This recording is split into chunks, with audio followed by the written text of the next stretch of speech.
आदाब सत श्री अकाल। हमदर्द टीवी देखने वाले सारे दर्शकों का बहुत बहुत स्वागत है प्रोग्राम न्यूज़ एंड व्यूज़ विच मैं हाँ तरनजीत कौर घुम्मण हासना जी लैके अज का प्रोग्राम जिहदे विच हुण तक ਦੀਆਂ जो खास खबरां ने ਉਹਦੇ ਉੱਤੇ ਅਸੀਂ ਵਿਚਾਰ ਵਟਾਂਦਰਾ ਕਰਾਂਗੇ।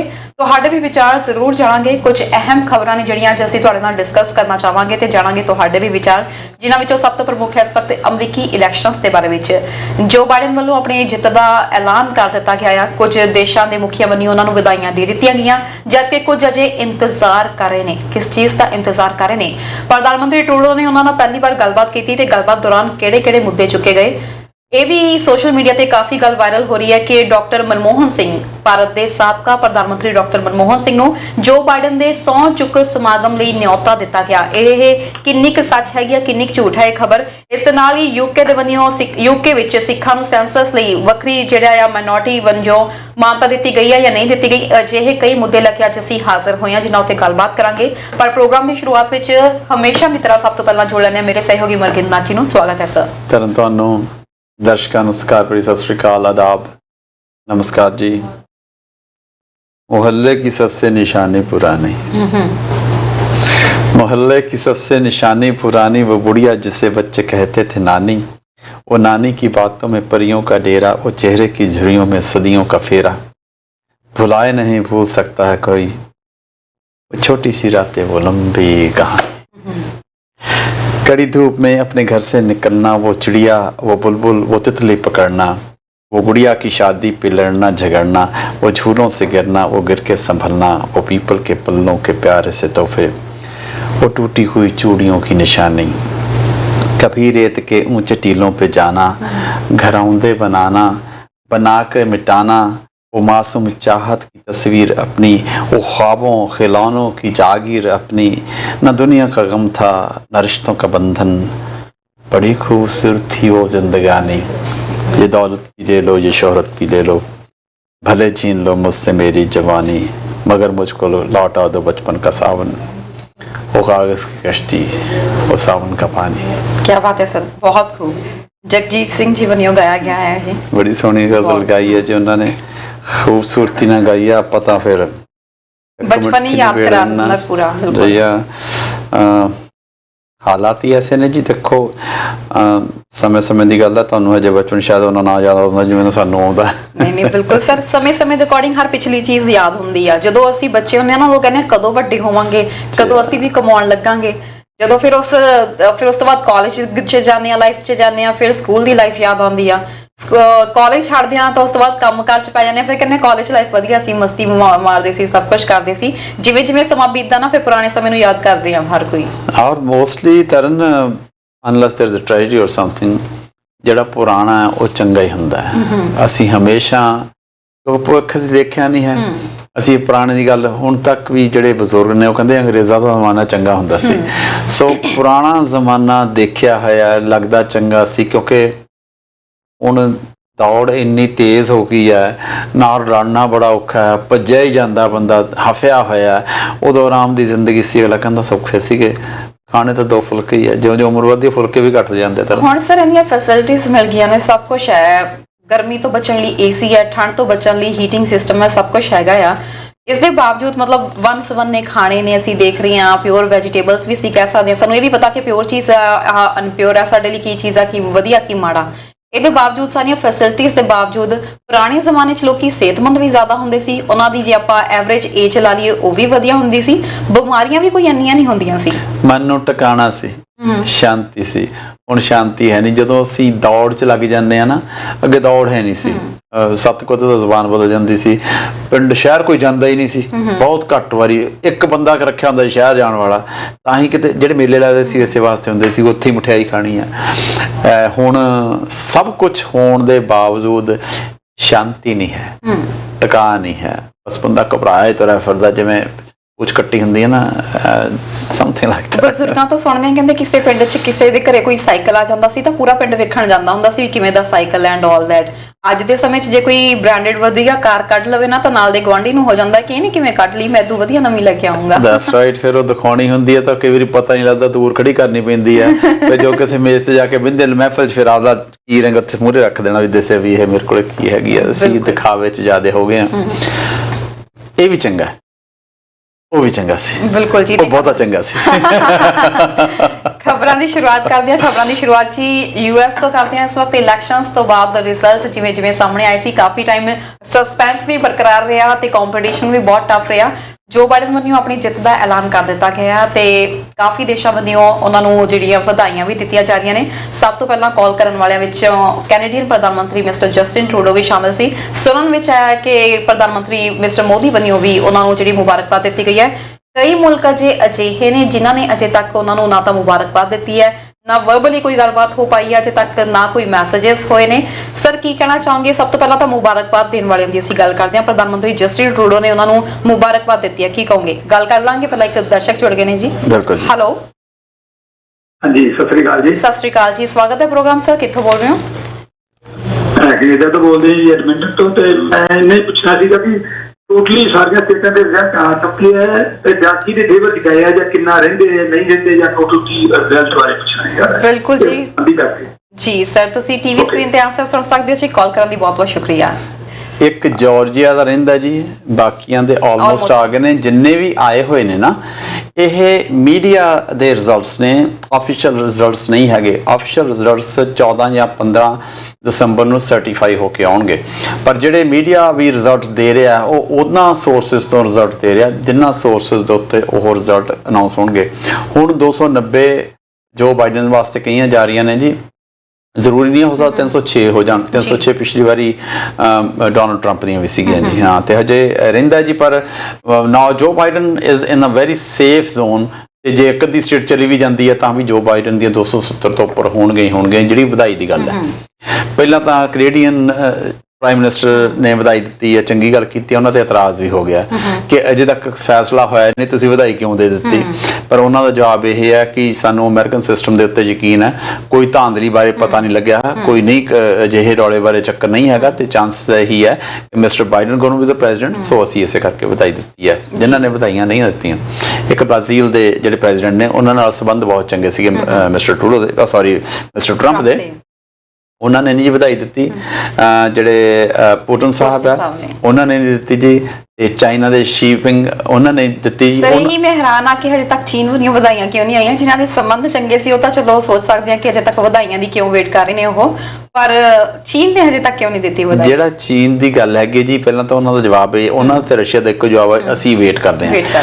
ਪਰ ਜਿਹੜਾ ਸ਼ੀਪਿੰਗ ਹੈ ਉਹਦੇ ਬਾਰੇ ਵੀ ਮਿਸਟਰ ਬਾਈਡਨ ਨੇ ਫੈਬਰੂਅਰੀ ਦੇ ਵਿੱਚ ਗਲਤ ਸ਼ਬਦ ਵਰਤਿਆ ਸੀਗਾ, ਜਿਹਦੇ ਵਿੱਚ ਕਿ ਇਸ ਗੱਲ ਵੀ ਪਿੱਛੇ ਜ਼ਰੂਰ ਆਏਗੀ, ਇਸ ਕਰਕੇ ਉਹਨਾਂ ਨਹੀਂ ਵਧਾਈਆਂ ਅਜੇ ਆਈਆਂ ਨੇ। ਜਿਹੜੇ ਤੁਰਕੀ ਦੇ ਪ੍ਰੈਜ਼ੀਡੈਂਟ ਹੈਗੇ ਜੀ, ਉਹਨਾਂ ਨੇ ਅਜੇ ਵਧਾਈ ਨਹੀਂ ਦਿੱਤੀ ਹੈਗੀ ਆ। ਤੇ ਮੇਰੇ ਖਿਆਲ ਇੰਨੀ ਹੈ ਮੈਕਸੀਕਨ ਪ੍ਰੈਜ਼ੀਡੈਂਟ, ਉਹਨਾਂ ਨੇ ਵਧਾਈ ਨਹੀਂ ਦਿੱਤੀ। ਉਹਨਾਂ ਨੇ ਵੀ ਕਾਰਨ ਇਹੀ ਦੱਸਿਆ ਕਿ ਜਦ ਤੱਕ ਫੈਸਲਾ ਨਹੀਂ ਹੋ ਜਾਂਦਾ ਮੈਂ ਵਧਾਈ ਨਹੀਂ ਦੇਵਾਂਗਾ। ਹਾਲਾਂਕਿ ਰੀਜ਼ਨ ਕੀ ਹੈ, ਸਾਰਿਆਂ ਦੇ ਮਿਸਟਰ ਟਰੰਪ ਦੇ ਨਾਲ ਬੈਟਰ ਰਿਲੇਸ਼ਨ ਸੀਗੇ ਦੈਨ ਮਿਸਟਰ ਬਾਈਡਨ। ਉਹ ਛੱਡਣਾ ਹਲੇ ਐਕਸੈਪਟ ਨਹੀਂ ਕਰ ਰਹੇ, ਪਰ ਅਜੇ ਆਫੀਸ਼ੀਅਲ ਅਨਾਉਂਸਮੈਂਟ ਦੀ ਵੇਟ ਕਰ ਰਹੇ ਹੋਣੇ ਆ। ਪਰ ਮਿਸਟਰ ਮੋਦੀ ਸਾਹਿਬ ਨਹੀਂ ਇਸ ਦੀ ਵੇਟ ਕਰ ਪਾਏ ਹੈਗੇ ਅਜੇ। ਮੋਦੀ ਸਾਹਿਬ ਨੇ ਵੀ ਵਧਾਈ ਦਿੱਤੀ ਹੈ ਜੀ। ਉਹਨਾਂ ਨੇ ਇਸ ਗੱਲ ਦਾ ਮਾਣ ਵੀ ਮਹਿਸੂਸ ਕੀਤਾ ਕਿ ਕਮਲਾ ਹੈਰਿਸ ਇੰਡੀਆ ਦੀ ਹੈਗੀ ਹੈ ਤੇ ਜਿਹੜੇ ਪਿੰਡ ਤੋਂ ਹੈਗੀ ਹੈ ਤਾਮਿਲਨਾਡੂ ਦੇ ਵਿੱਚ, ਉਸ ਪਿੰਡ ਵਾਲਿਆਂ ਨੇ ਬਹੁਤ ਖੁਸ਼ੀ ਮਨਾਈ ਹੈ। ਪਟਾਕੇ ਵੀ ਚਲਾਏ ਆ, ਮਿਠਾਈਆਂ ਵੀ ਵੰਡੀਆਂ ਨੇ, ਮੰਦਿਰਾਂ 'ਚ ਜਾ ਕੇ ਪੂਜਾ ਵੀ ਕੀਤੀ ਹੈ ਕਿ ਉੱਥੋਂ ਦੀ ਧੀ ਉੱਥੋਂ ਦੀ ਵਾਈਸ ਪ੍ਰੈਜ਼ੀਡੈਂਟ ਬਣੀ ਹੈ ਯੂਐਸ ਦੇ ਵਿੱਚ। ਵਧਾਈਆਂ ਦੇ ਸਭ ਪਾਸਿਓਂ ਅੰਬਾਰ ਲੱਗੇ ਪਏ ਨੇ, ਪਰ ਜਿਹੜੀ ਕੁਝ ਰਹਿ ਗਈਆਂ ਨੇ ਇਹ ਖੜਕਦੀ ਹੈ ਜੀ। ਬਿਲਕੁਲ ਸਰ, ਜਿਨ੍ਹਾਂ ਨੇ ਵਧਾਈਆਂ ਦਿੱਤੀਆਂ, ਜਿਵੇਂ ਅਸੀਂ ਗੱਲ ਕਰ ਰਹੇ ਹਾਂ ਪ੍ਰਧਾਨ ਮੰਤਰੀ ਮੋਦੀ ਸਾਹਿਬ ਨੇ, ਨਾਲ ਹੀ ਉਹਨਾਂ ਨੇ ਇਹ ਵੀ ਜ਼ਰੂਰ ਕਿਹਾ ਵਾ ਕਮਲਾ ਹੈਰਿਸ ਨੂੰ ਵੀ ਵਧਾਈਆਂ ਦਿੱਤੀਆਂ ਨੇ ਕਿ ਭਾਰਤ ਦਾ ਵੀ ਮਾਣ ਵਧਾਇਆ ਉਹਨਾਂ ਨੇ। ਤੁਸੀਂ ਜਿਵੇਂ ਦੱਸਿਆ ਕਿ ਉਹਨਾਂ ਦੇ ਪਿੰਡ ਦੇ ਵਿੱਚ ਵੀ ਕਾਫੀ ਲੋਕੀ ਖੁਸ਼ ਸੀਗੇ, ਵਧਾਈਆਂ ਦਿੱਤੀਆਂ ਇੱਕ ਦੂਜੇ ਨੂੰ। ਪਰ ਇੱਕ ਗੱਲ ਜ਼ਰੂਰ ਹੈ, ਜਦੋਂ ਬੀਤੇ ਦਿਨੀ ਜਦੋਂ ਇੱਕ ਸਟੇਟਮੈਂਟ ਦਿੱਤੀ ਗਈ ਸੀ, ਅਨਾਉਂਸਮੈਂਟ ਹੋਈ ਸੀ, ਉਸ ਵਕਤ ਮਿਸਟਰ ਬਾਈਡਨ ਨੇ ਕਮਲਾ ਹੈਰਿਸ ਨੂੰ ਜਿਹੜਾ ਆ ਸਾਊਥ ਏਸ਼ੀਅਨ ਮੂਲ ਦੀ ਜਿਹੜੀ ਆ ਕਹਿ ਕੇ ਸੰਬੋਧਿਤ ਕੀਤਾ ਸੀ ਰਾਦਰ ਦੈਨ ਇੰਡੀਅਨ origin ਦੀ। ਜਿਹੜਾ ਸਾਊਥ ਏਸ਼ੀਅਨ ਮੂਲ ਦਾ ਕਿਹਾ ਗਿਆ ਉਹਦੇ ਵਿੱਚ ਐਕਚੁਅਲੀ ਜਿਹੜੇ ਉੱਥੋਂ ਦੇ ਅਮਰੀਕਨ ਵੀ ਇਸ ਖਿੱਤੇ ਦੇ ਵਿੱਚ ਰਹਿੰਦੇ ਨੇ, ਉਹ ਵੀ mostly they want themselves to be called like that. Reason ਇਹ ਹੈ ਕਿ ਅਸੀਂ ਜਿਹੜੀ ਸਾਡੀ ਆਬਾਦੀ ਹੈ ਇਹ ਸਾਊਥ ਏਸ਼ੀਅਨ ਦੇ ਵਿੱਚ ਇਕੱਲਾ ਇਹ ਇੰਡੀਆ ਨਹੀਂ ਆਉਂਦਾ ਜੀ, ਪਾਕਿਸਤਾਨ ਆਉਂਦਾ, ਬੰਗਲਾਦੇਸ਼ ਆਉਂਦਾ, ਮਿਆਂਮਾਰ ਆਉਂਦਾ, ਥੱਲੇ ਵਾਲੇ ਕੰਟਰੀਜ਼ ਉਹ ਆਉਂਦੇ ਨੇ, ਸਾਰੇ ਸਾਊਥ ਏਸ਼ੀਆ ਦੇ ਵਿੱਚ ਆ ਜਾਂਦੇ ਨੇ। ਭੂਟਾਨ ਆ ਜਾਂਦਾ ਜੀ, ਨੇਪਾਲ ਆ ਜਾਂਦਾ ਜੀ। ਉਹਦੇ 'ਚ ਜਿਹੜੇ ਆਉਂਦੇ ਕਰਕੇ ਅਸੀਂ ਫਿਰ ਇੱਕ ਵੱਡੀ ਡੋਮੀਨੇਸ਼ਨ ਅਸੀਂ ਇੱਕ ਚੀਜ਼ ਨੂੰ ਪੇਸ਼ ਕਰ ਰਹੇ ਹਾਂ। ਬਹੁਤਿਆਂ ਦੇ ਰੰਗ ਇੱਕੋ ਜਿਹੇ ਆ, ਸਾਡੇ ਨਕਸ਼ ਬਹੁਤਿਆਂ ਦੇ ਇੱਕੋ ਜਿਹੇ ਆ, ਸੋ ਅਸੀਂ ਜੋ ਤੁਰਿਆ ਜਾਂਦਾ ਅਸੀਂ ਪਛਾਣ ਨਹੀਂ ਸਕਦੇ ਕਿ ਦਿਸ person is firm India, Pakistan ਔਰ ਸਮਵੇਅਰ ਐਲਸ। ਬਿਲਕੁਲ ਜੀ, ਇਹਦੇ ਬਾਰੇ ਗੱਲ ਕਰਾਂਗੇ। ਇੱਕ ਦਰਸ਼ਕ ਜੁੜ ਗਏ ਨੇ ਹੋਰ। ਹੈਲੋ ਹਾਂਜੀ ਸਤਿ ਸ਼੍ਰੀ ਅਕਾਲ। ਸਤਿ ਸ਼੍ਰੀ ਅਕਾਲ ਜੀ, ਸਵਾਗਤ ਹੈ ਪ੍ਰੋਗਰਾਮ 'ਚ। ਕਿੱਥੋਂ ਬੋਲ ਰਹੇ ਹੋ? ਹਾਂਜੀ ਬ੍ਰੈਂਪਟਨ ਤੋਂ ਬੋਲ ਰਹੀ ਹਾਂ। ਮੈਂ ਪੁੱਛਣਾ ਸੀਗਾ ਤੁਹਾਡੇ ਤੋਂ ਅੱਜ ਕੁਝ ਨਵੀਂ ਨਿਊਜ਼ ਆਈ ਆ ਗੈਦਰਿੰਗ ਜੀ ਗੈਦਰਿੰਗ ਘੱਟ ਕੀਤੀ ਇਹਨਾਂ ਨੇ ਸਰਕਾਰੀ ਵਿੱਚ, ਉਹਦੀ ਕੋਈ ਨਿਊਜ਼ ਆਈ? ਜੀ ਬਿਲਕੁਲ ਮੈਮ, ਤੁਸੀਂ ਟੀਵੀ ਸਕਰੀਨ ਤੇ ਆਂਸਰ ਸੁਣ ਸਕਦੇ ਹੋ। ਕੁਝ ਸਮੇਂ ਬਾਅਦ ਅਸੀਂ ਇਸ ਦੇ ਬਾਰੇ ਵਿੱਚ ਵੀ ਡਿਸਕਸ਼ਨ ਕਰਾਂਗੇ। Thank you so much call ਕਰਨ ਲਈ। ਸਰ ਅਸੀਂ ਗੱਲਬਾਤ ਕਰ ਰਹੇ ਸੀ ਸਾਊਥ ਏਸ਼ੀਅਨ ਮੂਲ ਦੀ ਉਹਨਾਂ ਨੂੰ ਕਹਿ ਕੇ ਜਿਹੜਾ ਸੰਬੋਧਿਤ ਕੀਤਾ ਗਿਆ ਹੈ, ਜਦ ਕਿ ਜਦੋਂ ਕੈਂਪੇਨਿੰਗ ਹੋ ਰਹੀ ਸੀ ਉਸ ਟਾਈਮ ਦੌਰਾਨ ਬਹੁਤ ਇਹ ਚਰਚਾ ਵਿੱਚ ਹੋਇਆ ਇੰਡੀਅਨ origin, ਤੇ ਉਹਨਾਂ ਨੇ ਵੀ ਖੁਦ ਇਹ ਜਿਹੇ ਵਰਡਸ ਜਿਹੜੇ ਯੂਜ਼ ਕੀਤੇ ਸੀ ਜਿਹੜੇ ਕਿ ਤਾਮਿਲ ਲੈਂਗੁਏਜ ਦੇ ਵਿੱਚ ਯੂਜ਼ ਕੀਤੇ। ਜਿਹੜਾ ਉਹਨੇ ਇੱਕ ਸ਼ਬਦ ਵਰਤਿਆ ਸੀ, ਆਪਾਂ ਪਤਾ ਨਹੀਂ ਸਹੀ ਪ੍ਰੋਨਾਂਸ ਕਰ ਰਹੇ ਜਾਂ ਨਹੀਂ, ਜਿਹੜਾ ਚਿੱਠੀ ਵਰਤਿਆ ਸੀ ਕਿ ਚਿੱਠੀ ਇੱਕ ਮਾਸੀ ਨੂੰ ਸ਼ਾਇਦ ਕਹਿੰਦੇ ਆ, ਪਰ ਜਦੋਂ ਜਿਹੜੀ ਐਕਸੈਪਟੈਂਸ ਸਪੀਚ ਸੀਗੀ ਉਹਦੇ ਵਿੱਚ ਜਦੋਂ ਕਮਲਾ ਹੈਰਿਸ ਪਹਿਲਾਂ ਆਈ ਆ, ਉਹਨੇ ਬਿਲਕੁਲ ਵੀ ਅਜਿਹੀ ਸ਼ਬਦਾਵਲੀ ਉੱਥੋਂ ਦੀ ਲੋਕਲ ਲੈਂਗੁਏਜ ਨਹੀਂ ਵਰਤੀ। ਉਹਨੇ ਆਪਣੀ ਮਦਰ ਦਾ ਜ਼ਿਕਰ ਕੀਤਾ ਕਿ 19 ਸਾਲਾਂ ਦੀ ਆਈ ਸੀਗੀ। ਇਹਦੀ ਮਦਰ ਦਾ ਇਹਦੇ ਜਨਮ ਤੋਂ ਬਾਅਦ ਥੋੜੀ ਦੇਰ ਛੋਟੀ ਉਮਰ ਦੀ ਸੀ ਜਦੋਂ ਡਿਵੋਰਸ ਹੋ ਗਿਆ ਸੀਗਾ ਜੀ। ਉਹਨੇ ਇਕੱਲੀ ਨੇ ਪਾਲੀ। So she is very women's rights ਬਾਰੇ ਇਹ ਬਹੁਤ ਜ਼ਿਆਦਾ ਅਵੇਅਰ ਹੈ, ਉਹਦੇ ਬਾਰੇ ਬਹੁਤ ਗੱਲ ਕਰਦੀ ਹੈਗੀ ਹੈ।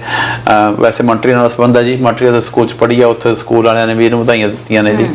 ਕਮਲਾ ਹੈਰਿਸ ਦੀ ਗੱਲ ਥੋੜ੍ਹੀ ਦੇਰ ਇੱਥੇ ਰਹਿ ਗਈ ਸੀ। ਮਦਰ ਜੀ ਬਹੁਤ ਵੱਡੀ ਸਾਇੰਟਿਸਟ ਹੈ ਉਹ, ਪਰ ਉਹਨੇ ਇਹਨੂੰ ਜਿਵੇਂ ਰੇਜ਼ ਕੀਤਾ ਹੈਗਾ ਤੇ ਜ਼ਿਕਰ ਉਹਦਾ ਕਮਲਾ ਹੈਰਿਸ ਨੇ ਆਪਣੀ ਮਾਂ ਦਾ ਜ਼ਿਕਰ ਜ਼ਰੂਰ ਕੀਤਾ ਜੀ। ਇਹਦੇ 2 ਬੱਚੇ ਨੇ, ਉਹ ਸੌਤਾਲੇ ਬੱਚੇ, ਇਹਦਾ ਆਪਦਾ ਬੱਚਾ ਕੋਈ ਨਹੀਂ ਹੈਗਾ ਜੀ। ਉਹਨੇ ਡਿਊਰਿੰਗ ਦੈਟ ਆਪਦੀਆਂ ਉਹਨਾਂ ਬੱਚਿਆਂ ਦਾ ਜ਼ਿਕਰ ਵੀ ਕੀਤਾ।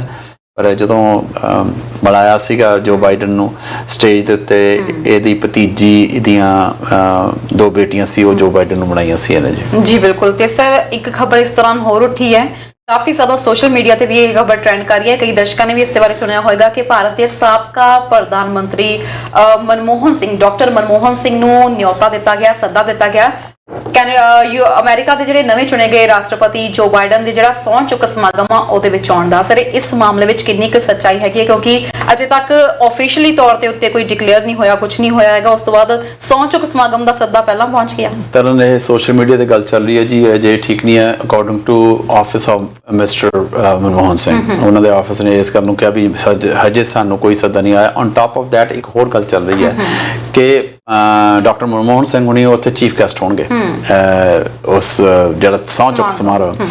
ਮੈਂ ਸ਼ੇਅਰ ਕਰਨੀ ਚਾਹੁੰਦਾ ਜੀ, ਉਸ ਸਮਾਰੋਹ ਦੇ ਵਿੱਚ ਇੰਡੀਆ 'ਚ ਆਪਾਂ ਕਿਸੇ ਹੋਰ ਢੰਗ 'ਚ, ਇੱਥੇ ਕੋਈ ਵੀ ਚੀਫ ਗੈਸਟ ਨਹੀਂ ਹੁੰਦਾ। Everybody is a guest, as a guest ਹੀ ਸੱਦੇ ਜਾਂਦੇ ਨੇ। ਉਹਨਾਂ ਨੂੰ ਇਉਂ ਨਹੀਂ ਹੈ ਵੀ ਤੁਸੀਂ ਐਜ਼ ਅ ਚੀਫ ਗੈਸਟ। ਹੁਣ ਸਾਡੇ ਆਜ਼ਾਦੀ ਦਿਵਸ ਦੇ ਸਮਾਰੋਹ ਹੁੰਦੇ ਆ, ਉਹਨਾਂ ਦੇ ਉੱਤੇ ਜਿਹੜੀ ਗਣਤੰਤਰ ਦਿਵਸ ਹੈ, ਉੱਥੇ ਚੀਫ ਗੈਸਟ ਕੋਈ ਨਾ ਕੋਈ ਬਾਹਰਲੇ ਦੇਸ਼ ਦਾ ਉਸ ਵੇਲੇ ਦਾ ਲੀਡਰ ਆਮ ਸੱਦੇ ਹੁੰਦੇ ਹੈਗੇ ਆ। ਪਰ ਇੱਥੇ ਜੀ ਇਸ ਸਿਸਟਮ ਦੇ ਵਿੱਚ ਕੋਈ ਵੀ ਚੀਫ ਗੈਸਟ ਨਹੀਂ ਹੈ, ਸਾਰੇ ਗੈਸਟ ਹੀ ਨੇ।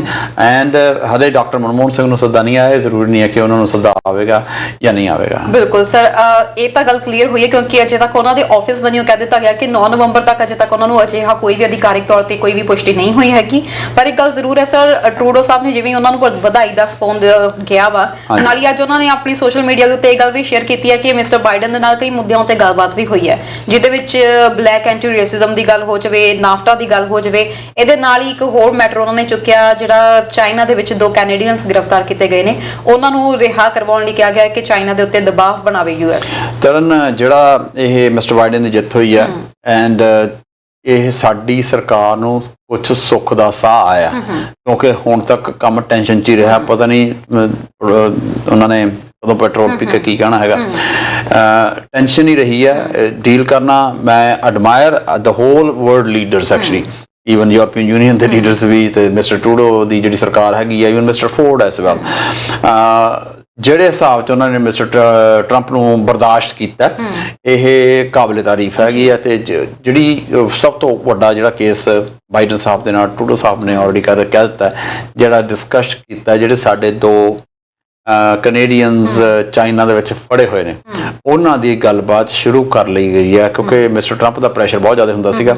ਇਹ ਜਿਹੜੀ ਬਾਈਡਨ ਸਰਕਾਰ ਹੋਏਗੀ ਇਹਦੇ ਨਾਲ ਡੀਲ ਕਰਨਾ ਸੌਖਾ ਹੋਗਾ। ਮੈਂ ਤੁਹਾਨੂੰ ਦੱਸਾਂ ਕਿ ਵੀ ਪਰਦੇ ਦੇ ਪਿੱਛੇ ਕਈ ਐਸੀਆਂ ਗੱਲਾਂ ਹੁੰਦੀਆਂ ਨੇ ਜਿਹੜੀਆਂ ਮਿਸਟਰ ਜਾਰਜ ਬੁਸ਼ ਦਾ ਵੇਲੇ ਸਾਡੇ ਕੈਨੇਡੀਅਨ ਸਾਈਡ ਤੋਂ ਜਿਹੜੀ ਨੈਗੋਸ਼ੀਏਸ਼ਨ ਟੀਮ ਵਿੱਚ ਆਮ ਜਾਂਦੀ ਹੁੰਦੀ ਸੀ, ਉਹਨਾਂ ਨੇ ਇਹ ਗੱਲ ਆਮ ਕਹੀ ਹੈ। ਮੈਂ ਜੀ ਉਹਨਾਂ ਦੀ ਇੰਟਰਵਿਊ ਸੁਣੀ ਆ, ਉਹਦੇ 'ਚ ਉਹਨਾਂ ਨੇ ਇਹ ਗੱਲ ਕਹੀ ਹੈ ਵੀ ਜਦੋਂ ਸਰਕਾਰਾਂ ਆਪਸ ਵਿੱਚ ਗੱਲਾਂ ਕਰਦੀਆਂ ਨੇ ਜੀ, ਦੋਨੇ ਸਰਕਾਰਾਂ ਇਹ ਗੱਲ ਜ਼ਰੂਰ ਕਹਿੰਦੀਆਂ ਨੇ ਵੀ ਅਸੀਂ ਹੁਣ ਜੋ ਤੁਸੀਂ ਆਹ ਗੱਲ ਕਹਿਤੀ ਅਸੀਂ ਇਹਦਾ ਬਿਆਨ ਆਹ ਦੇਵਾਂਗੇ ਤੇ ਤੁਹਾਨੂੰ ਤੁਹਾਡੇ ਅਗੇਂਸਟ ਇਹ ਗੱਲ ਆਏਗੀ ਜਿਹੜੀ ਕਿ you better handle it and ਕਿਉਂਕਿ ਅਸੀਂ ਆਪਦੇ ਤੁਸੀਂ ਆਪਦੀ ਗੱਲ ਕਰਨੀ ਅਸੀਂ ਆਪਦੀ ਕਰਨੀ। ਉਹ ਕਹਿੰਦੇ ਯੈਸ ਸਾਨੂੰ ਪਤਾ ਇਸ ਗੱਲ ਦਾ, ਜਿਵੇਂ ਬੁਸ਼ ਸਾਈਡ ਦੀ ਉਹਨਾਂ ਨੇ ਐਗਜ਼ਾਮਪਲ ਦਿੱਤੀ ਸੀ, ਉਹ ਕਹਿੰਦੇ ਸਾਨੂੰ ਪਤਾ ਵੀ ਜਦੋਂ ਤੁਸੀਂ ਇਹ ਗੱਲ ਆਪਦੇ ਕੰਟਰੀ 'ਚ ਜਾ ਕੇ ਬਿਆਨ ਦੇਣਾ ਤਾਂ ਤੁਹਾਡੇ ਤੇ ਸਾਡੇ ਉਲਟ ਰਿਐਕਸ਼ਨ ਆਉਣਾ।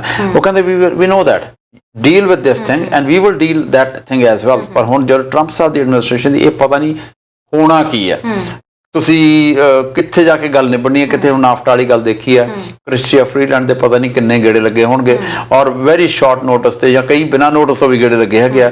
ਡੀਲਸ ਇਉਂ ਨਹੀਂ ਕੀਤੀਆਂ ਜਾਂਦੀਆਂ, ਜਦੋਂ ਅਗਰੀਮੈਂਟਸ ਹੁੰਦੇ ਆ ਇਉਂ ਨਹੀਂ ਕੀਤੇ ਜਾਂਦੇ, ਹਫੜਾ ਦਫੜੀ 'ਚ ਨਹੀਂ ਕੀਤੇ ਜਾਂਦੇ। ਇੱਕ ਦਿਨ ਤੁਸੀਂ ਆਹ ਗੱਲ ਕਰ ਰਹੇ ਹੋ, ਦੂਜੇ ਦਿਨ ਤੁਸੀਂ ਆਹ ਕਰ ਰਹੇ ਹੋ। ਪਰ ਅੱਗੇ ਨਾਲੋਂ ਇਹ ਜ਼ਰੂਰੀ ਨਹੀਂ ਹੈ ਕਿ ਕੈਨੇਡਾ ਬਹੁਤ ਫਾਇਦੇ 'ਚ ਰਹੇਗਾ, that's not the case, but relation ਸੁਖਾਵੇਂ ਹੋਣਗੇ। ਤੁਹਾਡੀ ਡਿਸਐਗਰੀਮੈਂਟ ਤਾਂ ਰਹਿਣੀ ਆ, ਪਰ ਇਉਂ ਨਹੀਂ ਵੀ ਕਿਰਪਾਨਾਂ ਕੱਢਣ ਦੀ ਲੋੜ ਨਹੀਂ ਪਵੇਗੀ। ਤੁਸੀਂ ਜਿੱਥੇ ਠੀਕ ਹੋ ਮੈਂ ਉੱਥੇ ਠੀਕ ਹਾਂ, ਆਪਾਂ ਕੋਈ ਰਾਹ ਵਿਚਾਲੇ ਲੱਭ ਸਕਦੇ ਹਾਂ। ਹਾਂ, ਗੱਲਬਾਤ ਕਰਨ ਦਾ ਪ੍ਰੋਪਰ ਇੱਕ ਦੂਜੇ ਨੂੰ ਆਪਦੀ ਗੱਲ ਰੱਖਣ ਦਾ ਮੌਕਾ ਦਿੱਤਾ ਜਾਏਗਾ। ਹੁਣ ਐਗਰੀਮੈਂਟ ਹੋਣਗੇ, ਡੀਲਾਂ ਨਹੀਂ ਹੋਣਗੀਆਂ। ਟਰੰਪ ਸਾਹਿਬ ਨੇ ਕਦੇ ਐਗਰੀਮੈਂਟ ਸ਼ਬਦ, ਮੈਂ ਗਰੰਟੀ ਕਰਦਾ ਸ਼ਾਇਦ ਉਹਨੇ ਐਗਰੀਮੈਂਟ ਨਹੀਂ ਵਰਤਿਆ, ਉਹਨੇ ਡਿਊਰਿੰਗ ਹਿਸ ਟੈਨਿਓਰ ਉਹਨੇ ਜਦ ਵੀ ਸ਼ਬਦ ਵਰਤਿਆ ਉਹਨੇ ਡੀਲ ਵਰਤਿਆ। ਡੀਲਾਂ ਨਹੀਂ ਹੁੰਦੀਆਂ ਸਰਕਾਰਾਂ 'ਚ, ਐਗਰੀਮੈਂਟਸ ਹੁੰਦੇ ਆ। ਡੀਲਾਂ ਤੁਹਾਡੇ ਸੌਦੇ ਹੋਣਗੇ ਜਿਹਨਾਂ ਨਾਲ ਤੁਸੀਂ ਕਈ ਬੈਂਕਰਪਸੀਆਂ ਕੀਤੀਆਂ ਨੇ, ਸੋ ਮੈਨੀ ਥਿੰਗਸ।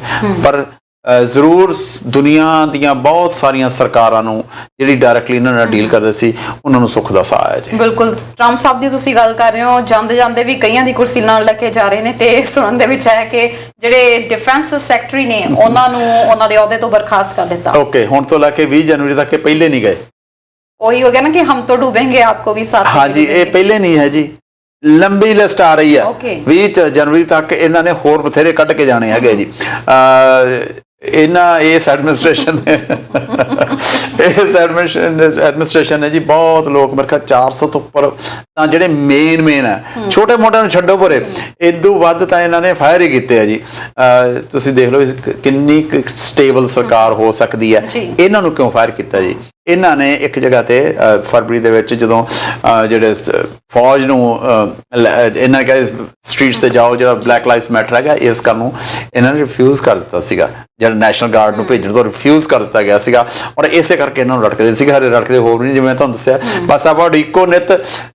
ਦੇਖੋ 20 ਜਨਵਰੀ ਤੱਕ ਤਾਂ ਖਬਰਾਂ ਬਹੁਤ ਹੋਣਗੀਆਂ, ਬੜਾ ਕੁਛ ਆਇਆ ਕਰੇਗਾ। ਉਹ ਬਾਈਡਨ ਸਾਹਿਬ ਵੇਲੇ ਮੇਰੇ ਖਿਆਲ ਆਮ ਦੁਨੀਆ ਵਿੱਚ ਵੀ ਜਿਹੜਾ ਖਬਰਾਂ ਦਾ ਲੈਵਲ ਆ ਸ਼ਾਇਦ ਘਟ ਜਾਏਗਾ। ਸਰ ਹੁਣ ਸਾਰੇ ਜਿਹੜੇ ਇਸ ਵਕਤ ਅੰਕੜੇ ਸਾਹਮਣੇ ਆ ਰਹੇ ਨੇ, ਲਗਭਗ ਸਾਰਾ ਰਿਜ਼ਲਟ ਆ ਚੁੱਕਿਆ ਵਾ, ਕੁਝ ਥਾਵਾਂ ਦਾ ਛੱਡ ਕੇ, ਪਰ ਜੇ ਉੱਥੋਂ ਦਾ ਵੀ ਪੂਰਾ ਰਿਜ਼ਲਟ ਆ ਜਾਂਦਾ ਕੋਈ ਬਹੁਤਾ ਫਰਕ ਨਹੀਂ ਪੈਣਾ ਹੈਗਾ। ਇਹਦੇ ਬਾਵਜੂਦ ਟਰੰਪ ਸਾਹਿਬ ਜਿਹੜੇ ਅਜੇ ਤੱਕ ਆਪਣੀ ਹਾਰ ਕਬੂਲ ਨਹੀਂ ਕਰ ਰਹੇ ਹੈਗੇ। ਤੁਹਾਨੂੰ ਕੀ ਲੱਗ ਰਿਹਾ, ਸੌਖੇ ਤਰੀਕੇ ਨਾਲ ਵਾਈਟ ਹਾਊਸ ਨੂੰ ਛੱਡ ਦੇਣਗੇ ਜਾਂ ਅਜੇ ਥੋੜਾ ਲਟਕੇਗਾ? It's a very good question Taran. It's in the minds of so many people ਵੀ ਇਹ ਵਾਈਟ ਹਾਊਸ ਨੂੰ ਛੱਡਣਗੇ ਜਾਂ ਨਹੀਂ ਛੱਡਣਗੇ। ਪਹਿਲੀ ਗੱਲ ਤਾਂ ਇਹਨਾਂ ਨੇ ਹਲੇ ਹਾਰ ਨਹੀਂ ਮੰਨੀ। ਅੱਛਾ, ਦਮਕ ਜੇ ਹੁਣ ਤੱਕ ਮਾਰ ਰਹੇ ਨੇ। ਇਹਨਾਂ ਨੇ ਪਹਿਲਾਂ ਕਿਹਾ ਸੀਗਾ ਅਸੀਂ ਮੰਡੇ ਨੂੰ ਪਤਾ ਲੱਗੂਗਾ ਕੀ ਕੁਛ ਕਰਾਂਗੇ। ਹੁਣ ਤੱਕ ਇਹਨਾਂ ਨੇ ਕੁਛ ਫਾਈਲ ਨਹੀਂ ਕੀਤਾ। ਜਿੰਨੇ ਵੀ ਕੇਸਿਸ ਦੇ ਫਾਈਲ ਕਰਨ, first of all right now he is not happy with his legal team, ਉਹਨੂੰ ਬਦਲਣ ਨੂੰ ਫਿਰਦੇ ਆ।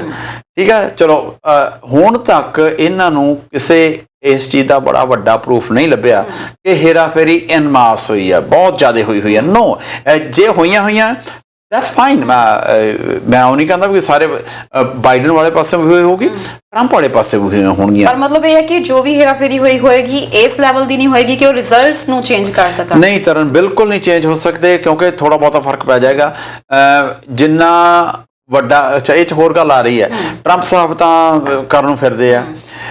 ਖਬਰ ਹੈ 'ਚ ਇਹਨਾਂ ਦਾ ਪੋਲੀਟੀਕਲ ਮੰਤਵ ਹੈ ਕਿਉਂਕਿ 2000 ਅਗਲੇ 24 ਦੇ ਵਿੱਚ ਸ਼ਾਇਦ ਇਲੈਕਸ਼ਨ ਫੇਰ ਲੜਨ, ਆਪਦੇ ਟਰੂਪਸ ਨੂੰ ਰੈਡੀ ਕਰਨ ਨੂੰ ਫਿਰਦੇ ਹੁੰਦੇ ਆ ਤੇ ਕਹਿੰਦੇ ਮੈਂ ਨਹੀਂ ਜਾਣਾ। ਇਹ ਗੱਲ ਵੀ ਆ, ਪਰ ਇਹਨਾਂ ਨੂੰ ਇੱਕ ਗੱਲ ਸੋਚ ਕੇ ਚੱਲਣੀ ਪਏਗੀ। Sorry I'm interrupting you.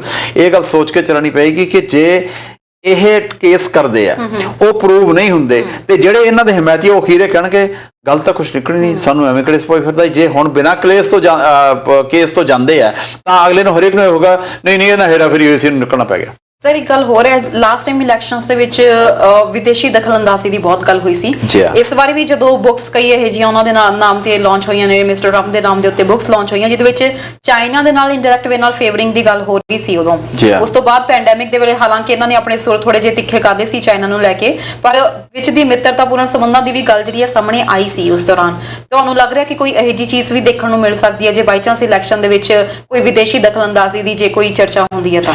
ਜਿਹੜੀ ਵਿਦੇਸ਼ੀ ਦਖਲਅੰਦਾਜ਼ੀ ਹੈ ਤਰਨ ਬਹੁਤ ਪਹਿਲਾਂ, ਸਭ ਤੋਂ ਪਹਿਲਾਂ ਇਰਾਨ ਦੀ ਗੱਲ ਆ ਗਈ ਸੀ ਵੀ ਇਰਾਨ ਨੇ ਕੀਤੀ, ਸਭ ਤੋਂ ਪਹਿਲਾਂ ਐਤਕੀ ਖਬਰਾਂ ਹੀ ਆਈਆਂ ਸੀ। ਬਹੁਤ ਹੀ ਹੇਰਾਫੇਰੀ ਕਿੱਥੇ ਹੋ ਸਕਦੀ ਹੈ। ਮੀਡੀਆ ਨੂੰ ਤੁਸੀਂ ਮੈਨੂਪੂਲੇਟ ਕਰ ਸਕਦੇ ਹੋ। ਤੁਸੀਂ ਮੀਡੀਆ ਗਰੁੱਪਸ ਆਦੇ ਬਣਾਏ ਹੋਏ, ਫੇਸਬੁੱਕ ਤੇ ਆ ਰਿਹਾ, ਟਵਿੱਟਰ ਤੇ ਆ ਰਿਹਾ, ਮੀਡੀਆ ਗਰੁੱਪਸ ਇੰਨੇ ਵੱਡੇ ਗਰੁੱਪਸ ਬਣਾ ਦਿੱਤੇ ਨੇ, ਕ੍ਰੀਏਟ ਕਰ ਦਿੱਤੇ ਨੇ, ਔਰ ਉਹ ਖਬਰਾਂ ਫੈਲਾ ਰਹੇ ਨੇ, ਕਿਸੇ ਦੇ ਹੱਕ 'ਚ ਫੈਲਾ ਰਹੇ, ਕਿਸੇ ਦੇ ਅਗੇਂਸਟ ਫੈਲਾ ਰਹੇ। That is possible. ਈਮੇਲਸ ਚੋਰੀ ਹੋਣੀਆਂ ਨੋ ਬਿਗ ਡੀਲ। ਤੁਹਾਡੀ ਈਮੇਲ, ਮੇਰੀ ਈਮੇਲ, ਸਭ ਦੀ ਈਮੇਲ ਆਪਣੀਆਂ ਪਬਲਿਕ ਨੇ, ਠੀਕ ਆ। ਉਹਨੂੰ ਕੋਈ ਕਰਕੇ ਜੇ ਈਮੇਲ ਕੋਈ ਭੇਜੀ ਜਾ ਰਿਹਾ ਵੀ ਮੈਂ ਜੇ ਤੂੰ ਵੋਟ ਮੈਨੂੰ ਨਾ ਪਾਈ ਤਾਂ ਤੈਨੂੰ ਉਹ ਕਰ ਦੇਗਾ। This is not a third world country. ਲੋਕੀ ਬਹੁਤ ਹੋਣਗੇ, ਥੋੜੇ ਲੋਕ ਹੋਣਗੇ ਜਿਹੜੇ ਇਸ ਗੱਲ ਦੇ ਮਗਰ ਲੱਗਣਗੇ। ਅਗਲਾ ਕਹਿੰਦਾ ਤੁਸੀਂ ਭਾਈ ਸਾਹਿਬ ਕੌਣ ਹੁੰਦੇ ਹੋ ਮੈਨੂੰ ਇਸ ਧਮਕੀ ਦੇਣ ਵਾਲੇ? ਵੋਟਾਂ ਦੇ ਵਿੱਚ ਹੇਰਾਫੇਰੀ, ਨੰਬਰਾਂ 'ਚ ਹੇਰਾਫੇਰੀ, ਮਸ਼ੀਨਾਂ ਹੈਕ ਕਰਨੀਆਂ, I don't think so. Reason being is ਹਰ ਥਾਂ ਦੇ ਉੱਤੇ ਜਿੱਥੇ ਵੀ ਵੋਟਾਂ ਦੀ ਗਿਣਤੀ ਹੋਈ ਹੈ ਉੱਥੇ ਕੈਮਰੇ ਲੱਗੇ ਆ। Anybody can go on the cameras, watch what's happening live. So ਇਸ ਚੀਜ਼ ਨੂੰ ਠੁਕਰਾਉਣਾ, ਇਸ ਚੀਜ਼ ਨੂੰ ਇਸ ਚੀਜ਼ ਤੇ ਬਲੇਮ ਕਰਨਾ ਪਹਿਲੀ ਗੱਲ ਹੈ। ਮਿਸਟਰ ਟਰੰਪ ਦੀ ਬਹੁਤ ਬਚਕਾਨਾ ਗੱਲ ਹੈਗੀ ਹੈ। ਤੁਸੀਂ ਇੰਨੇ ਲੋਕ Americans, Aam not talking about Democrats ਔਰ ਰਿਪਬਲਿਕਨਸ, ਇੰਨੇ ਅਮਰੀਕਨਸ ਇਸ ਸਿਸਟਮ 'ਚ ਕੰਮ ਕਰ ਰਹੇ ਆ। ਇਹਦੇ 'ਚ ਬੜਾ ਵੱਡਾ ਨੰਬਰ ਹੈ ਜਿਹੜੇ ਸਿਰਫ ਵੋਲੰਟੀਅਰ ਤੌਰ ਤੇ ਕੰਮ ਕਰ ਰਹੇ ਆ। ਤੁਸੀਂ ਉਹਨਾਂ ਨੂੰ ਨਕਾਰ ਰਹੇ ਹੋ, ਤੁਸੀਂ ਉਹਨਾਂ ਨੂੰ ਕਹਿ ਰਹੇ ਹੋ ਵੀ ਇਹ ਬੰਦੇ ਕਿਸੇ ਕੰਮ ਦੇ ਨਹੀਂ। ਦਿਸ ਇਜ਼ ਨਾਟ ਰਾਈਟ। ਪ੍ਰੋਟੈਸਟ ਹੁਣ ਵੀ ਸ਼ੁਰੂ ਹੋ ਚੁੱਕੇ ਨੇ। ਜਿਹੜੇ ਟਰੰਪ ਧੜੇ ਦੇ ਲੋਕ ਨੇ ਇਸ ਵਕਤ ਪ੍ਰੋਟੈਸਟ ਕਰ ਰਹੇ ਨੇ, ਉੱਥੇ ਸੜਕਾਂ ਤੇ ਉਤਰੇ ਹੋਏ ਨੇ ਕਈ ਥਾਵਾਂ ਦੇ ਉੱਤੇ ਕਿ ਉਹਨਾਂ ਨੂੰ ਜਿਹੜੇ ਨਤੀਜੇ ਨੇ ਉਹ ਮਨਜ਼ੂਰ ਨਹੀਂ ਹੈਗੇ। ਇਹਦੇ ਬਾਰੇ ਕੀ ਕਹੋਗੇ? ਇਹ ਨੈਚੁਰਲੀ ਇਹ ਜੀ ਗੱਲ ਹੋਣੀ ਸੀ। ਰੀਜ਼ਨ ਬੀਇੰਗ ਇਸ ਕਿ ਟਰੰਪ ਸਾਹਿਬ ਫਰਵਰੀ ਮਾਰਚ ਤੋਂ ਇਸ ਸਿਸਟਮ ਨੂੰ ਤਿਆਰ ਕਰਨ 'ਚ ਲੱਗੇ ਹੋਏ ਸੀਗੇ। ਉਦੋਂ ਤੋਂ ਇਹਨਾਂ ਦਾ ਇਹ ਕਰੀ ਜਾ ਰਿਹਾ ਵੀ ਹੇਰਾਫੇਰੀ ਹੋਏਗੀ, ਹੇਰਾਫੇਰੀ ਹੋਏਗੀ, ਹੇਰਾਫੇਰੀ ਹੋਏਗੀ। ਹੇਰਾਫੇਰੀ ਹੋਏਗੀ ਕਿਵੇਂ? ਤੁਸੀਂ it mean you don't believe the system. System has worked ਸੋ ਮੈਨੀ ਟਾਈਮਸ। ਉਹ 'ਚ ਹੇਰਾਫੇਰੀ ਥੋੜੀ ਬਹੁਤੀ। ਹੁਣ 100-150 ਮਿਲੀਅਨ ਦੇ ਨੇੜੇ ਤੇ ਲੋਕਾਂ ਨੇ ਵੋਟ ਪਾਈ ਹੈ।